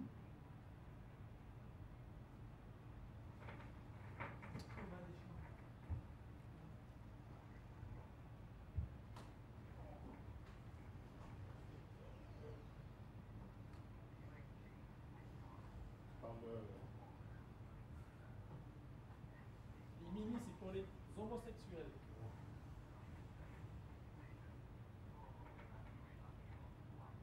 Tu gères avec la nana?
and then you can distribute. Okay. Right. This is good. Thank you. No food for you now. You have a I'm table just, for free no, food. no, I'm waiting No, for no, the but official can bring. information to after come the through. race. No. Everyone So, is going to have a dinner yeah, I'm or waiting. I'm in tent or the depending on final what room is waiting there. I mean, after the event, close all the equipment. the standings. So I can't tell you anything. See, I don't know yet. So sorry. That's what they told I'll me. yeah, I'll text them to you. Yeah. Okay. He said the official is. You can print for Yeah, academy. yeah, Ah, okay. yeah, print it a bit. It's okay? Yeah. He said he wanted the official. Yeah. So I can go ahead with this? I have seen the green. Yeah. Okay.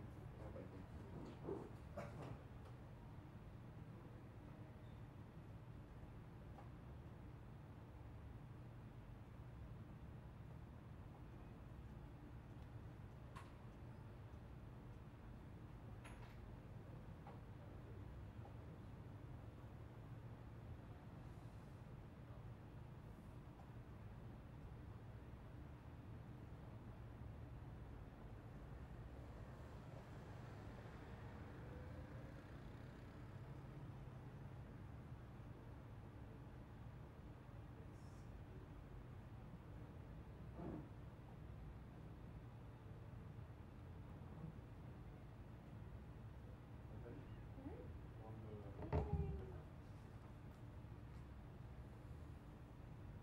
So this is the standings for the academy. And then we have the grids for finals.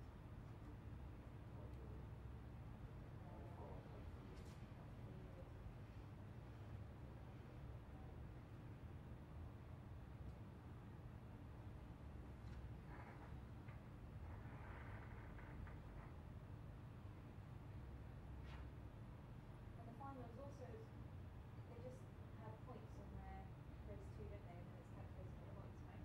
So be really good at maths.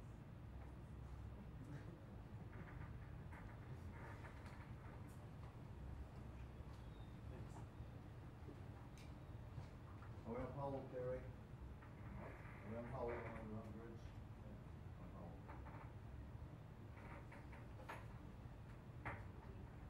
How's the, does anyone know how the kid is, what's his name? Is it Cash introduced car? No, we don't. Take him off the, we'll be over the top of sending him on the road. Because he took the guys to the road.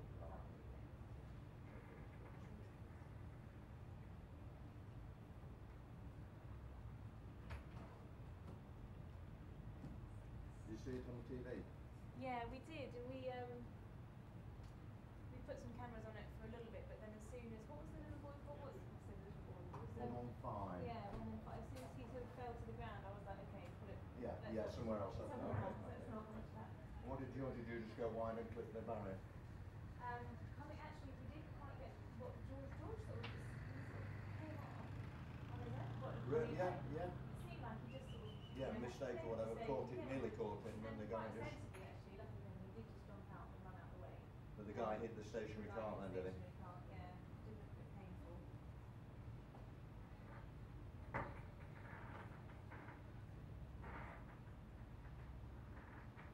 Yeah, hello, this is Nigel, race director. Yes, if we can just don't rush anything just yet. Let's just make sure we get the grids and we get everybody on the grid. If you let me know when the grid is complete over on the dummy grid, then we'll give you instructions from there. So if you just grid everybody up first and let me know when everybody's there, please.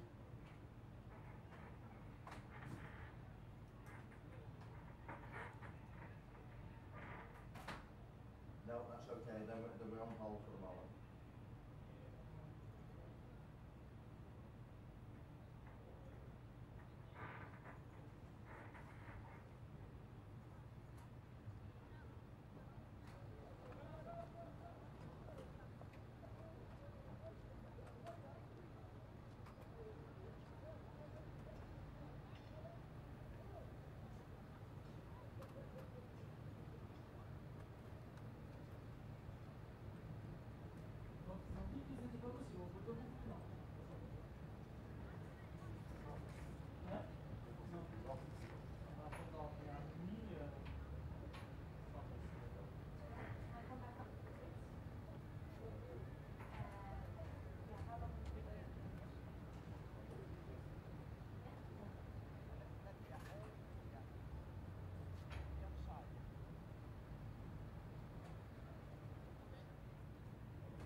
stream is okay?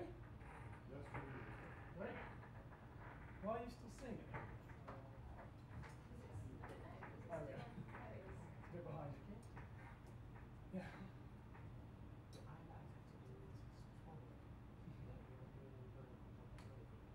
Can you? So you can see we've got race control plus a bit of TV equipment, so it's not started. But here we've got control with all the equipment running on the ground, we've got the 30 minutes running, we've got We had a major falling out. yeah, or we can try to find it. Bring the boss. That one is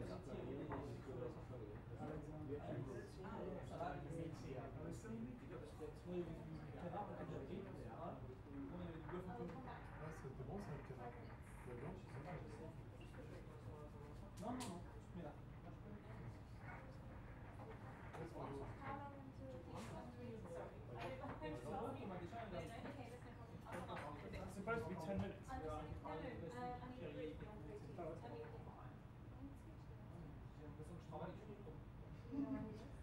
On a des choses en France, mais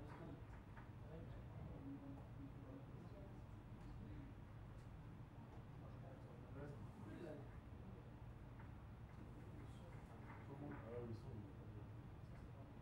Hein? C'est pas bon. On va perdre des points.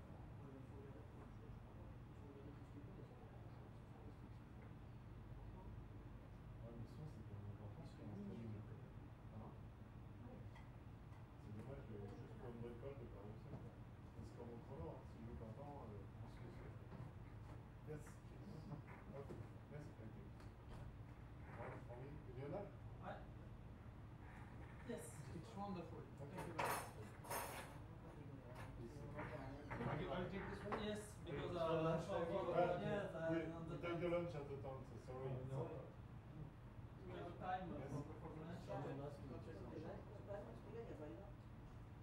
Dobbiamo dirlo, chiediamo che sia preso un provvedimento nei confronti del 71. Who can we speak with? Stewart. What? Stewart. Stewart, Sportivi, no? voglio parlare con chi è? Parlare Con? con sportivi sono qua. Bisogna fare? Poi. No. Allora stanno discutendo con la gara.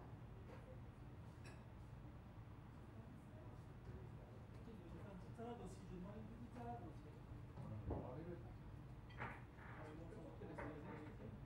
Les quoi? Les deux.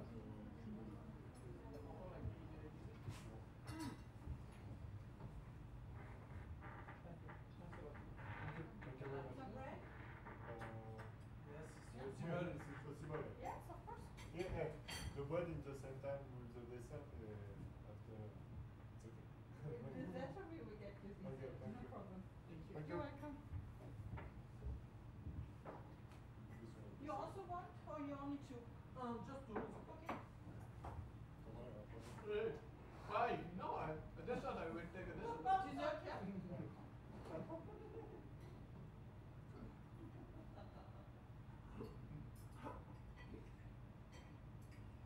Moi, je coupe les pâtes. Hein.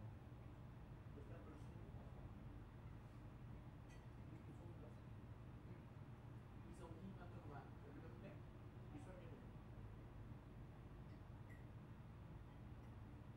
Je crois que là, c'est vraiment trompé de. Non?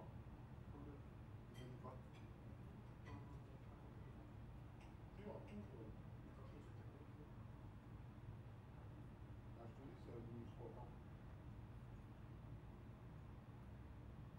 18 balles.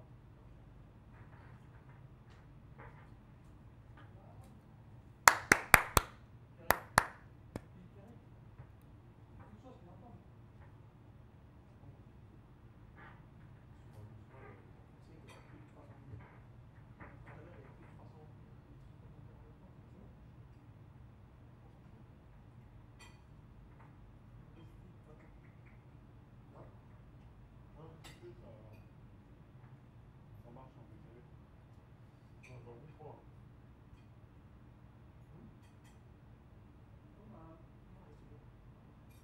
So we prepare for race 2 in the Academy Trophy.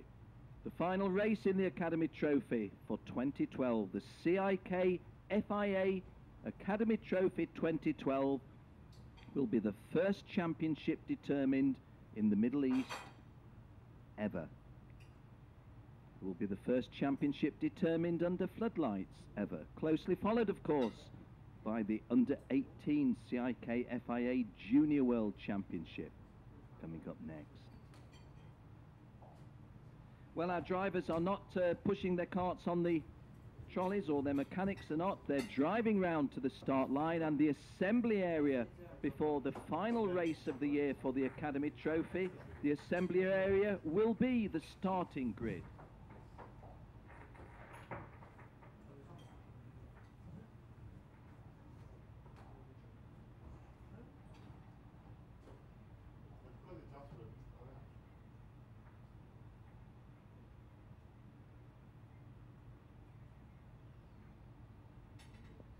Well, we've got most of our drivers in the sense that we're past row 7 now, I think. The grid girls marking out the lines, as in the Formula 1 situation. And all very, very professional as well.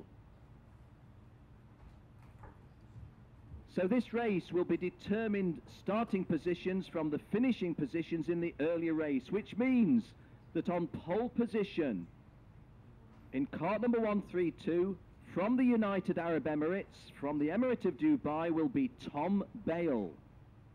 Tom Bale was born in Wales and drives with the Welsh Dragon on his cart. He lines up alongside the very impressive Russian driver, Alexander Maslenikov. On row 2, we shall see Martin Ellegaard of Norway, lining up with his tall Scandinavian partner, Jonas Lapalainen. Jonas Lapalainen never finished out of the top 4, heading the championship coming into here, as the 10-minute board is shown by the lady in traditional Bahraini dress, and looking extremely attractive as a result.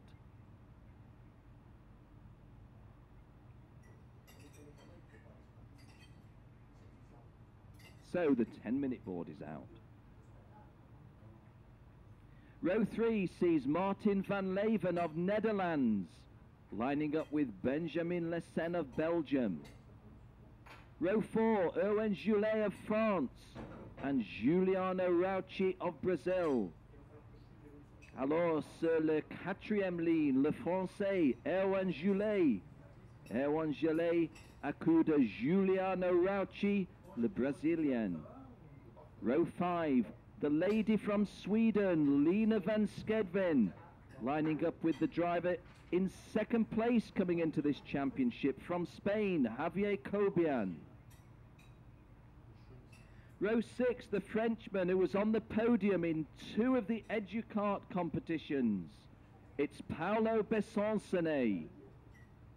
Paolo Bessoncenet shares row 6 with a French lady, Madeleine Prudent. Alors, le 6e ligne, tout français, Paolo Bessoncenet, le français, Adeline Prudent, la française.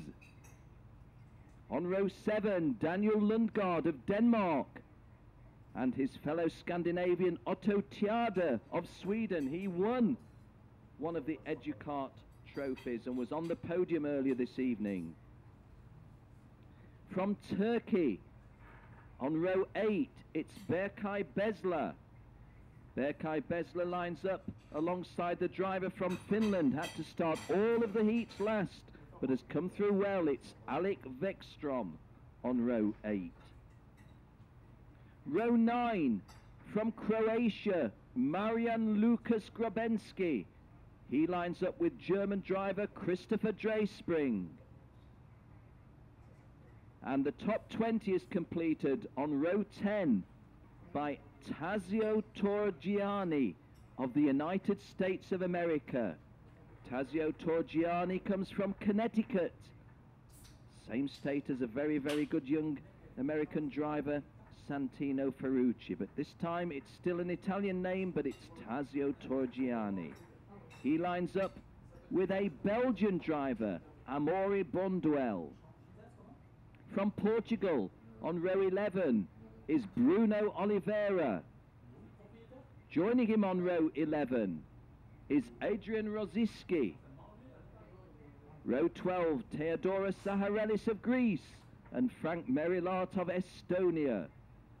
Row 13, the luckless George Russell of Great Britain, lining up with Arno Chavera of Spain.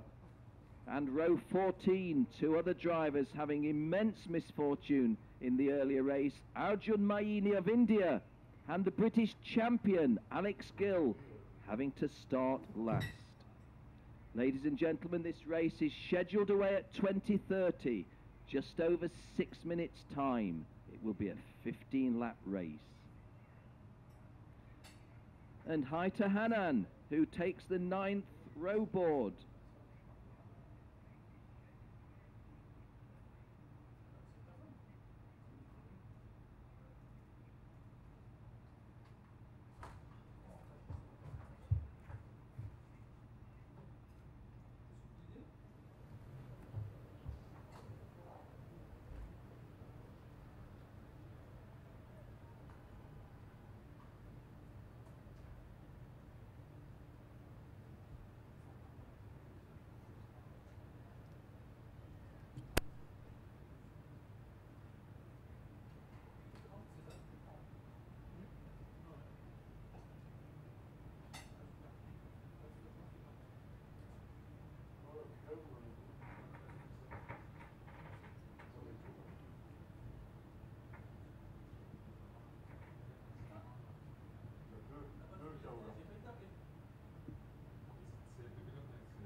Well, the 5-minute board being shown, and those of you tuned into CIK TV, I do believe that you're seeing these shots.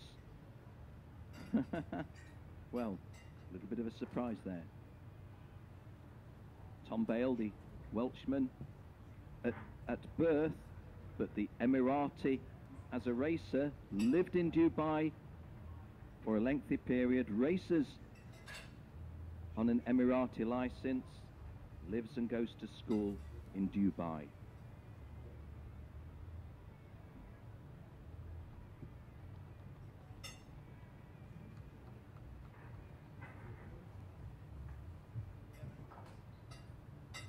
Car number 128 on the second row to the right, Jonas Lapalainen.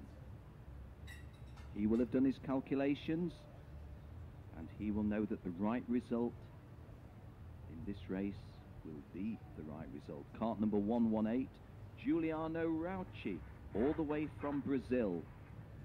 You can see the green and yellow on his helmet. 111, Erwin Joulet of France. Gone extremely well earlier today. Joulet on the back of his race suit.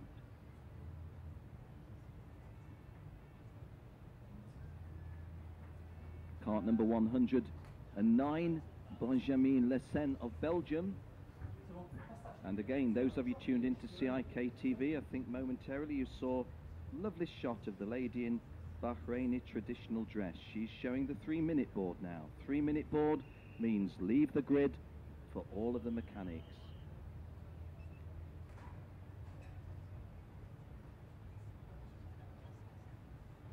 Jonas Lapalainen getting into his kart, number 128. Lady from Belfast, Angel, coming in with board number 2.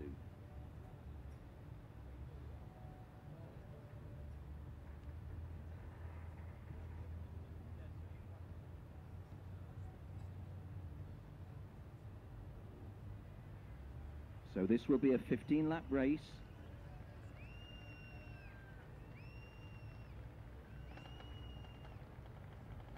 Plenty of applause for Hanan, and rightly so.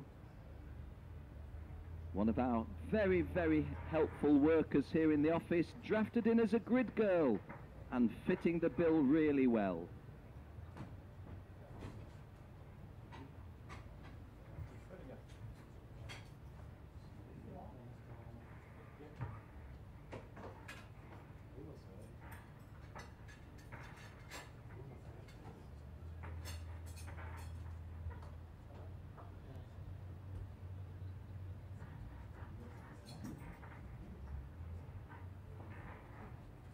So the 1 minute board is out. We're coming up to 20:28 and a half, so it will not be long now. We're scheduled away at 20:30. Okay, who's going to win this one? Does Thomas Bale make it a double? Does cart number 104 that we were looking at momentarily there, Alex Gill, right at the back, does he yes, well done Alex, well done.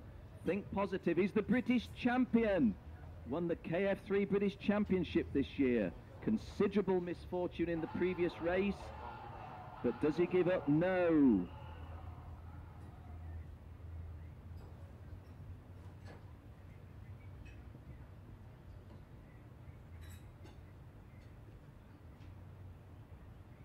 Well, I often say this before the start of a race. I'm just the commentator. I only have to talk about it, but hey, I'm getting goosebumps, getting my hands a little bit sticky. There's plenty on this. There's the CIK FIA Academy Trophy to be won and lost within the next half an hour. Those of you tuned in online, we're here at the Bahrain International Circuit, immediately adjacent to the Formula One circuit, built in the Sakhir Desert of the Kingdom of Bahrain.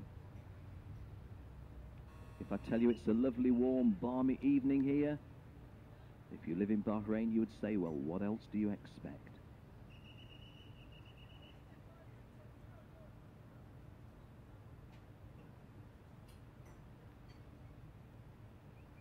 Clock ticks round to 20:30. There's the green flag. We're on our way with the formation lap. It all begins here.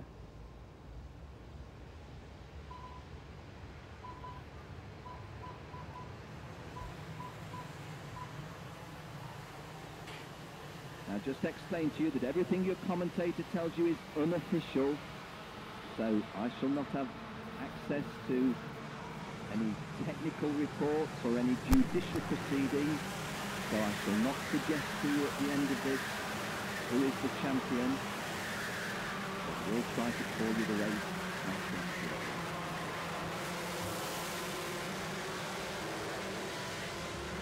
Those of you tuned in online on CIK TV, you're taking the circuit commentary from myself, Ken Walker. I'm from England, and neutral. Really rather pleased to see drivers from the Gulf region doing well.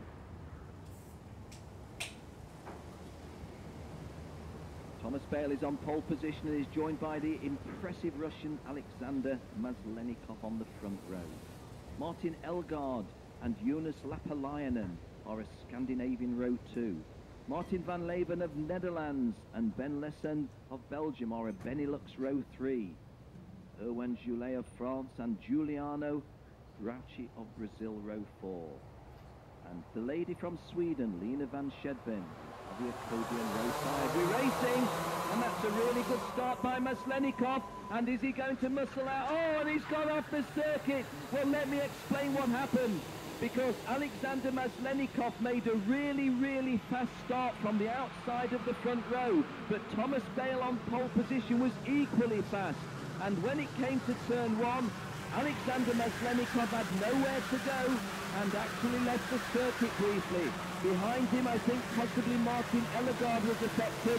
Jonas Lapalainen, I'm not sure how he came out of the mix. But Thomas Bale from pole position, holding his own, and when the crunch came, the bend at turn 1 came into his favour. Part number 102, Casio Torrigiani of the United States, one of the victims, he's out at an early stage. An eventful race, and we've not yet even concluded the opening lap. So with a big lead. Part number 132, Tom Dale of Dubai. Leading from Erwan Goulet. And the lady from Sweden, Lina van Skedvin. Lina van Skedvin is running third. Martin van Leeuwen of Holland fourth. And Javier Cobian of Spain up to fifth. The losers in that one, Juliano Rauchi down to 13th. Jonas Lapalainen, the driver with aspirations to win the championship, down to 15th. Alexander Maslenikov of Russia, stone last at 23rd.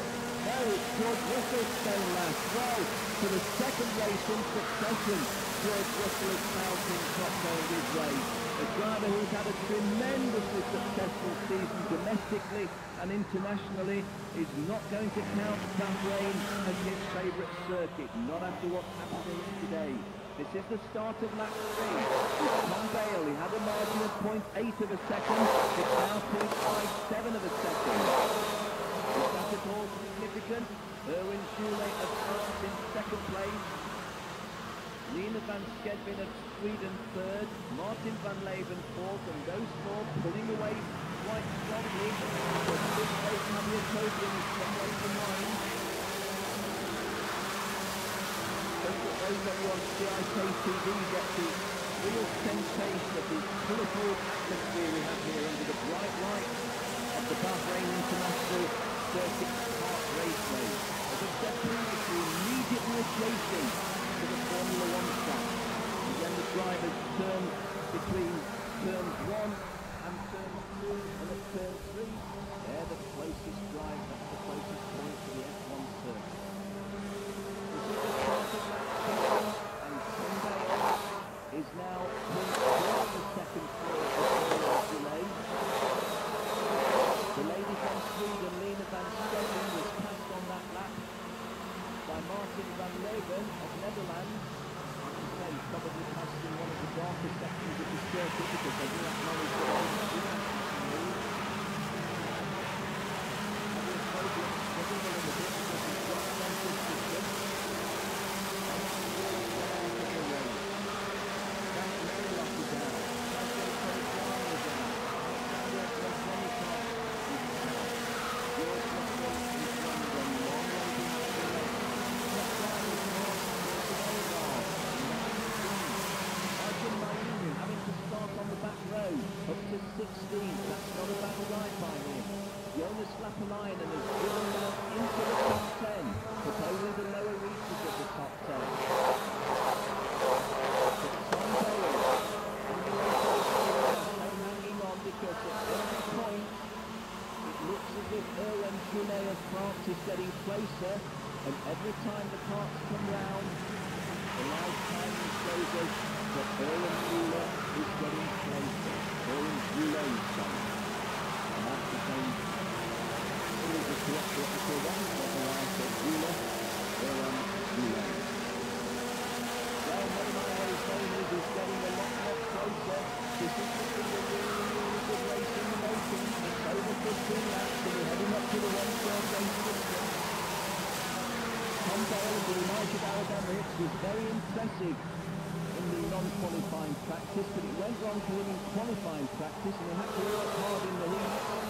But he was impressive in race 1 here today. And actually he stops the run a little bit because it's now 0.36 for the second between Erwan Goulet, and that's the first time in, well, since Erwan Goulet moved into second place past Lina van, yes, it was past Lina van Skedvin into second place.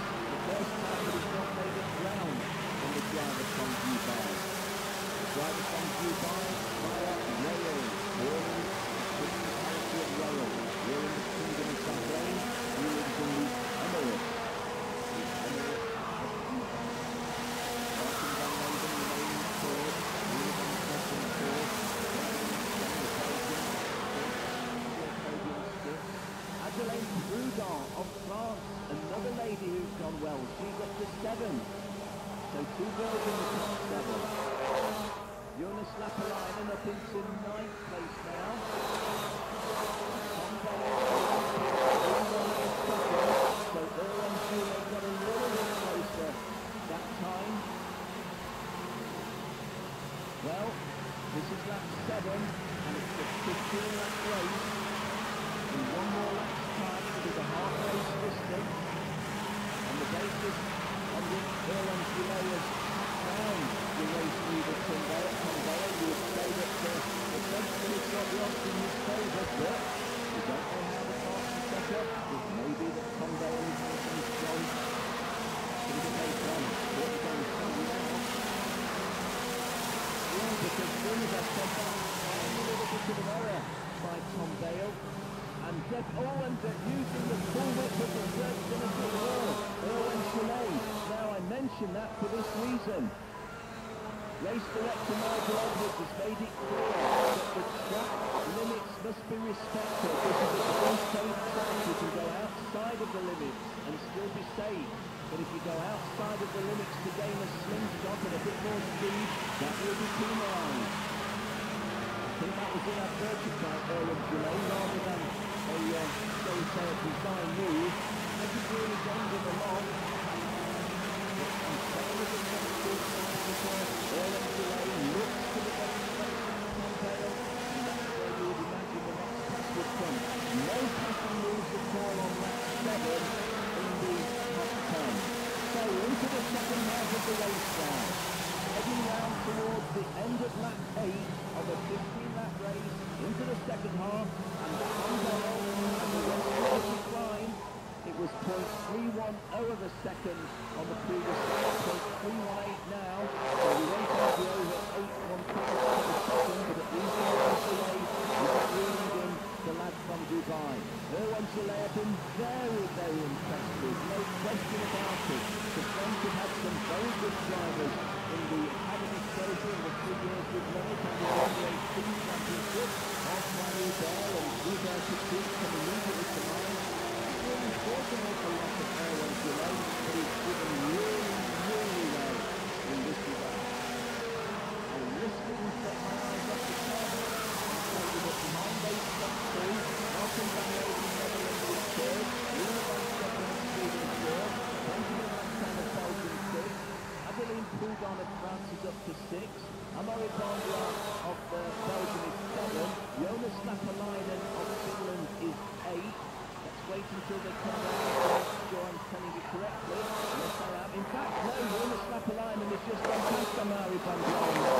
So Jonas Lapalainen coming into this event as the championship leader, never finished lower than 4th, but having rattled his way down to the lower reaches of this one, is climbing back up to 7th. Bandra, the Belgian driver, therefore dropping to 8th place. Well, it's just a shame that we lost so many drivers on that open lap, and good drivers as well, but hey, no point dwelling on that. We've got some tremendously good drivers with us here. We complete the top 10 with our Otto Charlie of Sweden was in 9th place, and Christoph Werner of Germany completing the top 10. Javier Coben of Spain, who came into this event second in the championship standings, has dropped out of the top 10 and is running 11th. Look over to my right, I don't think he's gained a place back. Jonas Lapalainen has gained a further place by going up to 6th. Both he and Amaury Bandra of Belgium went past the little lady on start, Adeline Proudhon. She drops to 8th place now, but still 2 girls in the top 8. Easy as that. Looks like we're moving away from the microphone. A little bit more circuit now. This is lap 11 of a 15-lap race 2 in the Academy Trophy.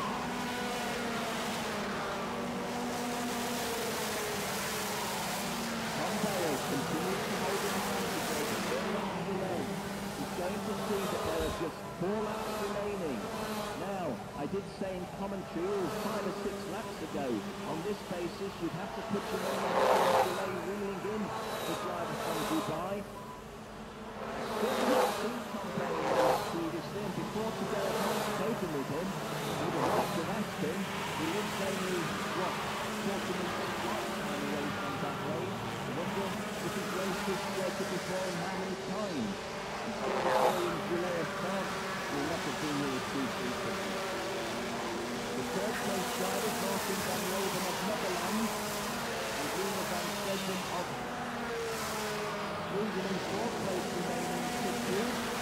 From the Belgium still completes the top five, and Jonas Lappalainen in sixth place may well begin his calculations, thinking, just keep it clean now. Oh, mechanical defect flag coming out. The mechanical defect flag is fetching Bruno Oliveira in. Bruno Oliveira is in 16th place, the Portuguese driver. Earlier on he did extremely well. He's running in the top 4 or 5 in the heats yesterday, more than once. But the final, or the race 2, is ending in disappointment because Bruno Oliveira in part 117 is being topped in from 17th place on a mechanical defect. We're on lap 13. Race leaders at the top of the hill. Owen Gillette definitely a lot closer now.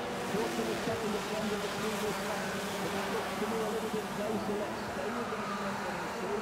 Owen Gillette of France tracking down the Dubai driver, Tom Bale. But Tom Bale didn't look to put any mistakes on the track at that point. This is now 2 to go. But Owen Gillette getting closer and closer. Tom Bale looking for a double. Owen Gillette looking for a victory. And whilst I'm not being disrespectful to anybody else in the race, it really is the focus at the front now as Tom Bale just squeezes an extra few feet away. Well, maybe call that extra few inches. Owen Gillette is in a position to pound if an error is made by Tom Bale. Because I knew this at the moment, if Tom Bale does not make an error, he's not in a position to be challenged, and when they come round, 3 more turns they will see the last lap for. The mechanical defect flag also going to Daniel Lundgaard. Daniel Lundgaard of Denmark is in 18th place. He's been fetched in on a mechanical defect. Last lap, and this is Owen Gillette took a different line there to Tom Bale, and it worked a lot better for Tom Bale. I'm peering into the darkness, now I'm looking under the bright light. Owen Gillette will have to catch Tom Bale before he can attempt to pass him, and the driver from Dubai is holding on to this one, it would seem. Not suggesting for 1 minute that it's over. A bad mistake by Tom Bale will certainly be punished by Owen Gillette. Disappearing just after that time, please, through the one part of the circuit that we don't see. Coming up to the top of the hill, and Owen Gillette has still got the chance to do. It's Tom Bale to lose from here. He's got 3 more turns to negotiate. There's one of them, there's another. The final right-hand sweep coming down, and victory goes to the driver from the United Arab Emirates. A double this evening here at Bahrain for the Gulf State driver, Tom Bale from the United Arab Emirates. A great driving second place by the Frenchman Owen Gillette. Third is Martin van Leeuwen. Fourth, a lady from Sweden, Lina van Schedven. Fifth, Benjamin Lefebvre of Belgium. Sixth place, Jonas Lappalainen from Finland. Jonas Lappalainen. That's his worst result of the year, but that may be a result that he will be satisfied with. He is in 6th place. Adeline Prugar of France in 7th, making it 2 girls in the top 7. Amari van Dwell of Belgium in 8th, 2 Belgians in the top 8. Martin Ellegaard of Norway, a really good drive from really way down in the pack after that mishap in the start, was 9th, and Christopher Jostling of Germany completing the top 10. In that big charge tonight, placed by Martin Ellegaard, he set the fastest lap at 55.55. But once again, the 1, 2, 3, your winner from the United Arab Emirates is Tom Bale. Second from France, Owen Gillette. And third from the Netherlands, Martin van Leeuwen. Alors, le vainqueur, United Arab Emirates, Tom Bale. Tom Bale, il est né en Pays de Galles. En 2e place, Owen Gillette, le Français. Et en 3e place, le Néerlandais, Martin van Leeuwen. Well, ladies and gentlemen, hope you enjoyed that race. The Academy Trophy has produced some great racing all year. That was a pretty good race as well.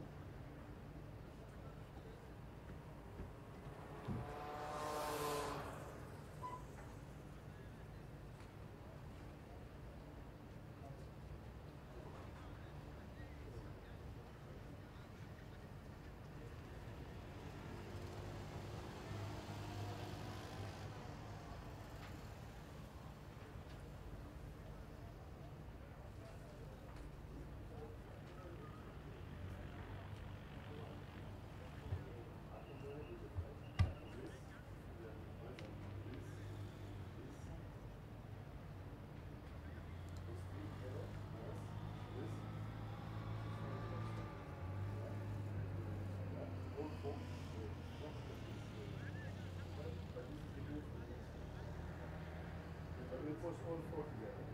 This is the result.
Are we okay, guys? Are we salvaging something, or is it? That's great. Yeah. You're not seeing it, are you? No.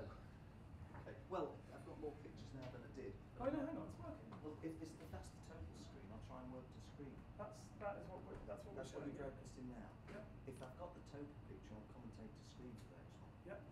Okay, great. Yeah, you've got what we're showing. Okay.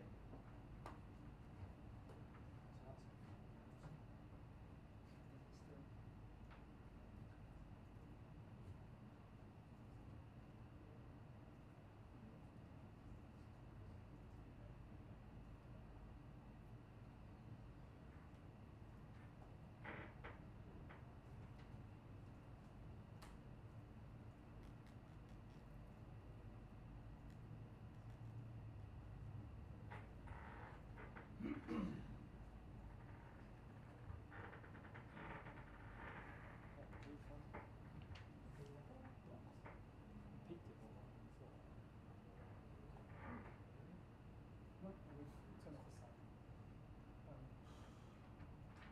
Marketing team said they had the sound, and then they didn't have the sound. So it's half an hour before. Oh, we can't feed you sound, even though they said we were going to try and so it's not the best solution.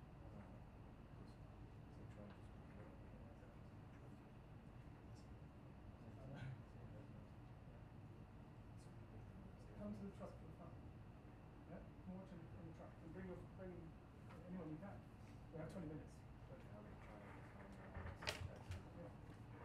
We've had no visitors. I feel lonely. No, it's off from that. You're going to turn it on. Just inform me when No. you put it on. Wait. Again. Yeah, they can dance. I feel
Le super carte. C'est la Non, Monaco mais Kart attends, on va le faire, championnat. Ça, La Monaco Kart Cup.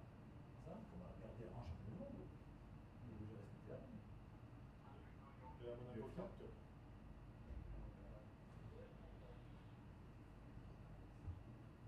Mais là, tu peux aller voir les conseils. Tu peux aller voir. Tout à l'heure, je suis un peu au fond. Le grand championnat.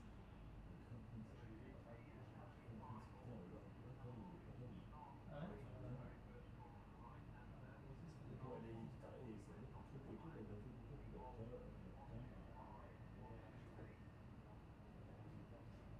Il paraît que c'est ce qu'il disait, le mec tout à l'heure, au circuit. Il fait toujours assez gaffe. On vient toujours avec une voiture différente. Toutes les Ferrari, toutes les Porsche, toutes les taxis, toutes les... T'imagines?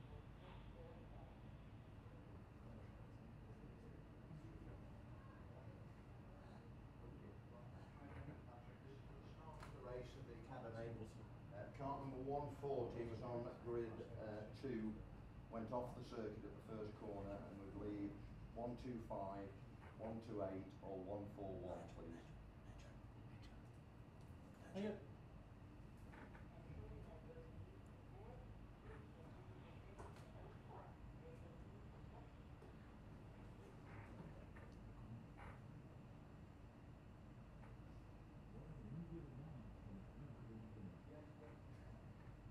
C'est du local. C'est du local. Tu vois un peu quand tu es plus près, tu vois un peu que même moi, c'est pas tout. C'est que ça, du coup. Et là, c'est C'est pas sous l'arbre. Sous l'arbre. c'est pas mal. Attends, il faut un peu de là. C'est large comme voie. Ah ouais. Oui, donc t'es pas qu'à... Oui, là-bas, moi je fais des vidéos, des machins. Mon câble là, qui passe dans tout. Joe, il va revenir. Il m'a dit que c'est là. C'est les câbles qui passent dans toutes les gaines là. Quand le câble, il a pas voulu que je mette par terre parce que je fais le câble au sol. Quand je vois que c'est mélangé. Bon, je vais pas le dire à Joao parce que comment ça Tu fait. vas mal bien pour la base. Hein? Tu vas tirer, tu la coupes. C'est bien, tu vas rester. C'est vraiment cassé le pot quand ils sont plus. On n'a pas. C'est le bloc au milieu là. Parce que si c'était le bloc au milieu, c'est confiant. Oh. Attends 2 secondes, 2 secondes. Yeah, Alexander. Yes. Okay, I want to see it. Okay, so I don't know, I just Chercher Alexandre, voir si tous les jalons, ça, voir si les gens Alors. vont en VIP. Là, on a mangé ce soir. Et en même temps, j'ai fait ce qui est à côté de moi. Chercher les inters. Les caisses des inters, c'est la ça, je vais pas le faire. Here. Yeah, Okay, I I need timekeeping.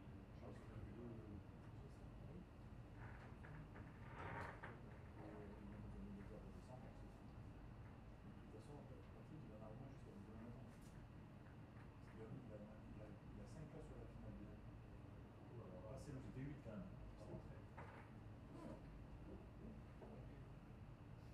Il m'a dit, parce que là, il y a pas un truc, mais j'ai appris de vérifier. Il me dit, je trouve pas la carte. J'ai vérifié sur la grille de départ. Donc il n'était pas. Il était dans la course.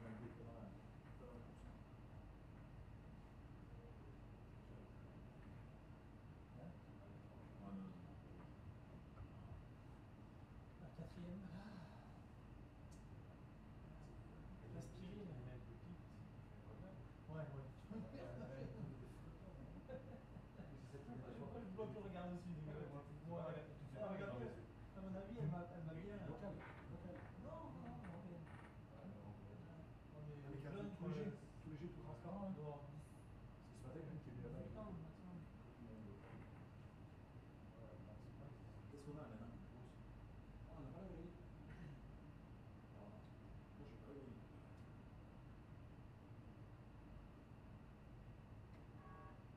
La grille, je peux la faire. Hein.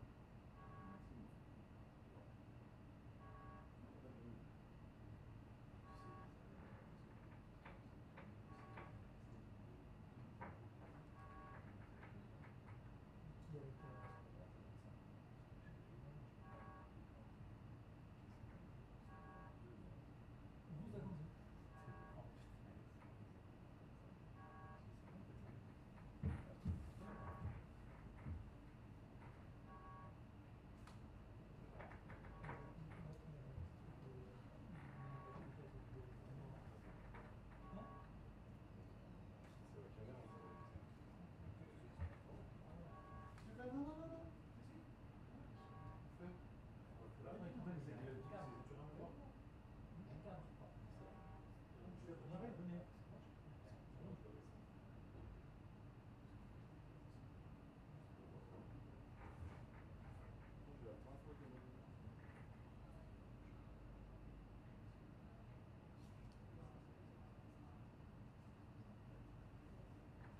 toi, il lui a dit.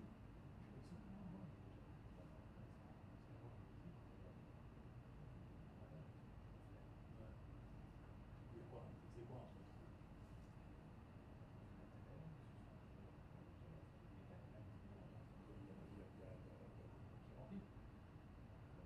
Pas grand chose.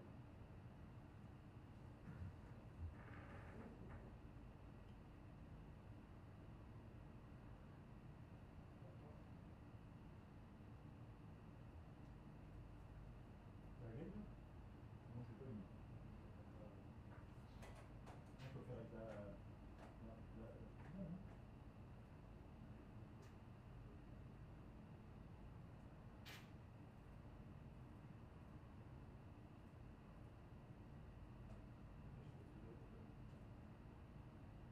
Là, c'est bon là. Là, c'est en hauteur d'air comme ça. Bon, non, on peut vite à rentrer. On met ce changement, il faut les rechercher. S'il monte en... Oui, faut jouer d'un côté. Ouais. Là, il va être chopé par... Mange-toi sur les genoux, mange sur les genoux de champ. Si je puis dire des champs, c'est un gros con parce qu'il n'a même pas défendu le 18. Ah, mais il n'arrête pas de le dire. Il n'a pas défendu? Il trouve que c'est une bonne idée, mais là, il parle, quand tu l'écoutes parler, il parle 95% de rotax, 95% de sa villa, sa piscine, de mètres carrés, de champagne, 5%, 10% de rotax et 5% de... On est les rebonds. D'hôtel. C'est quoi les... Ça, c'est dans le... autocollants qui sont sur terre? C'est les comptes. C'est les FP autocollants. Je les détecte quand les mecs ils sont en train de prendre des... Ça marche pas à 20 mètres. Non, c'est ça. Franchement. Ça, j'ai encore voulu le faire. Quoi? Il est écrasé, gros, parce que gros, il tombe dessus, il est mort. Bon, le clair va être champion. Ah, j'espère. Ça, c'est un art. Il va toucher le fond. Au moins ça.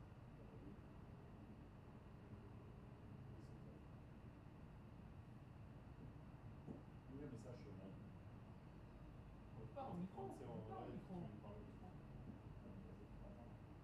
Quand tu crois le message sur live, il est passé. Vraiment.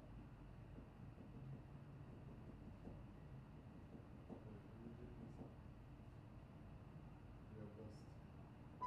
Mais ça, on est perdu. Non,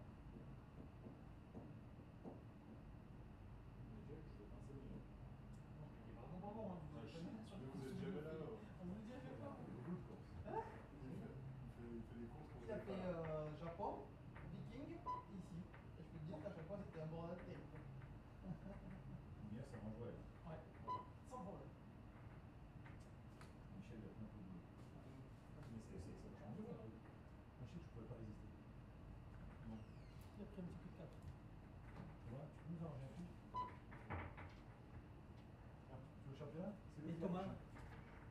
C'est le clair. tu es monté dessus hier? Comment ça s'appelle? Comment c'est son prénom? Nathalie. Eh. Thomas, t'es monté sur Nathalie hier, ça veut dire. Thomas, tu t'es pas tapé Nathalie, quand même. Tu t'es pas tapé Nathalie. Sinon, c'est fermé le micro. Il est fermé pour. Il est fermé. Comme ça qu'on mange. Tu veux demander, t'as le mouchoir.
5 ans régulièrement, ça fait bien le calcul. Ouais, Moi, je vais plutôt me fier au programme ouais, de évidemment, cinéma. c'est plus sûr, mais moi je dis dans le top 5. Top 5 Mais t'es où tu vas même demain matin, j'ai prévu à 8h. Moi, 8h. Moi, à 8h10, je te la rends, elle sera pleine. Tu vas faire le châssis. At the moment, Oh, le cul, non. And this goes into here. So we want something that can come from here, okay, into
of the drivers in shot now on mechanics with best.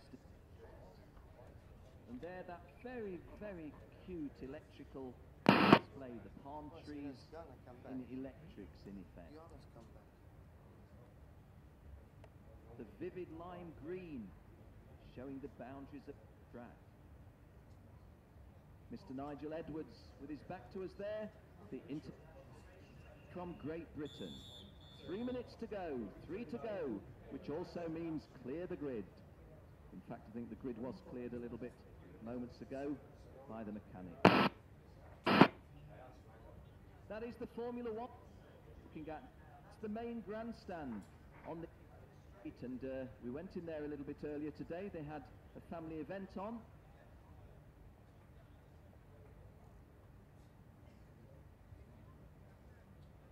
Now, introduced to the gentleman on the left, and not moments ago, earlier today. I forgot.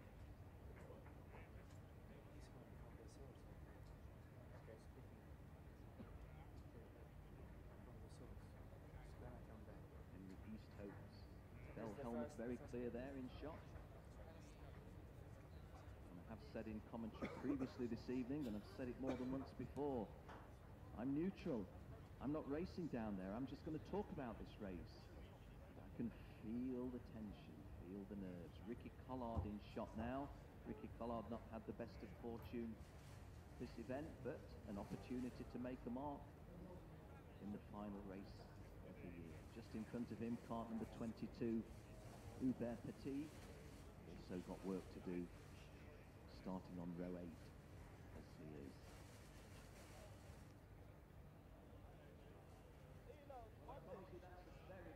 View. Those of you tuned into CIK TV, particularly good view up there on the gallery. Mr. Martin Roivers in shot, who were the top drivers in international karting. Was one of the guys that Martin Roivers was running at the time of his European Championship. There's less than a minute to go. There is the minute board. The 1 minute board is being shown as we look down from turn 1 towards the start. 30-second board being brought out, and then these drivers will start their motors and roll round for one formation lap. And then we'll be on our way into a 22-lap race. Always assuming we don't get a false start. More shots of the vantage points here at the Bahrain International Raceway. Really impressive facility, no two ways about it. And on the extreme left of your screen in that blackened window, there the timekeeper and myself, Ken Walker, going to call the race for you. Okay, we're moving, we're rolling away into the fourth lap.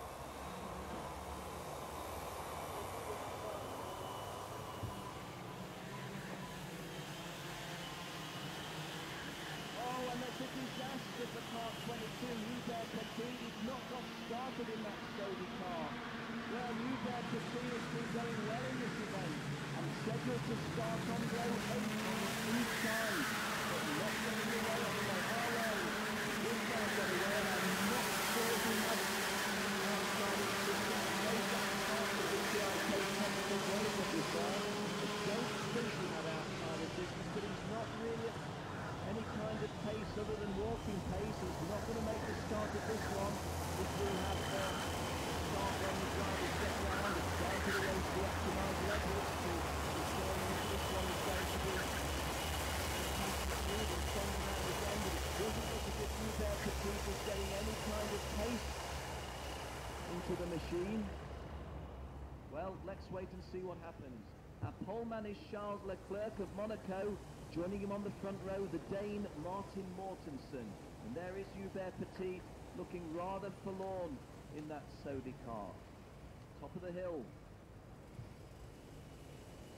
Well, coming down from the top of the hill is perhaps more accurate.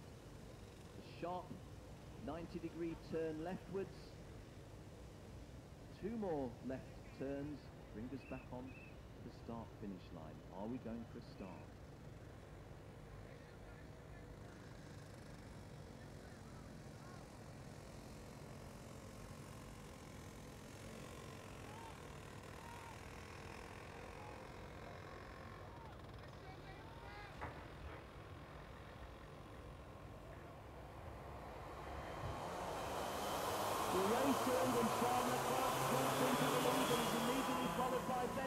coat, and those two pulling away a little bit because the outside front row, Martin Mortensen was a little bit wide there, and that gave that breathing space between the front two, and Charles Leclerc from Monaco and Ben Barnico from Great Britain. Tremendous rivals once more in this championship. Charles Leclerc won it, Ben Barnico was second, but now the teammates in the contend as well, and they're out in front of this one on the opening lap. Has still not come over the start, but he has done himself a justified to race so far. Well, so I think you'd like to see is going to start with close 7/8 to the lap behind. He does make a start, but the other guys are making their final turn on the opening lap of 22.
definite position where the score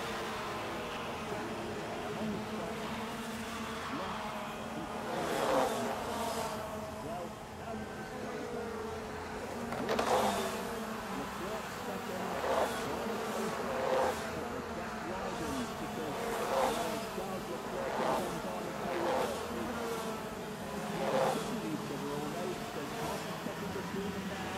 So Leclerc is in the zone, and John Barney is into third place. And just with the track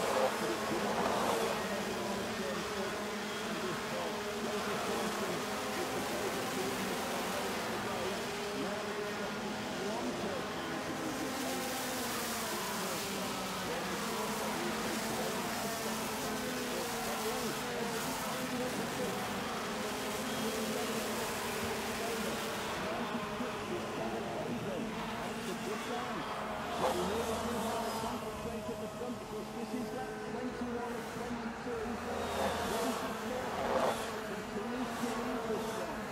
second, but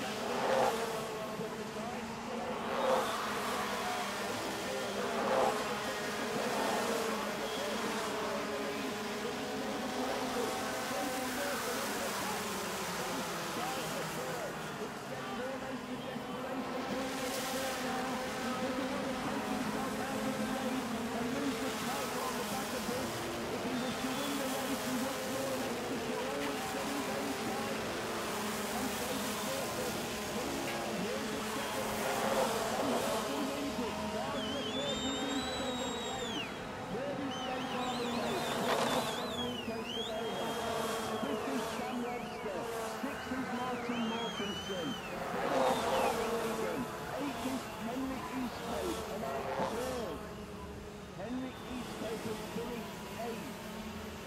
Charles Leclerc has finished second. And not able to be with the championship.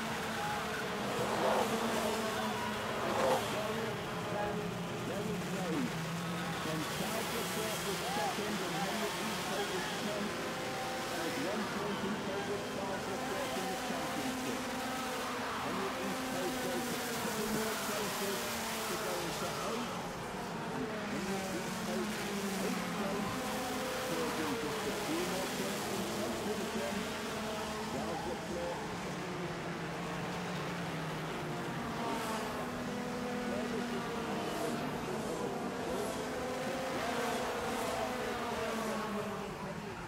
by 1 point earlier on in the race. Well, it's unofficial. Won the title by just 1 point at the end of a season's racing. 1 point determines the world. Well, I have to vacate my post immediately. We have to go down to the podium.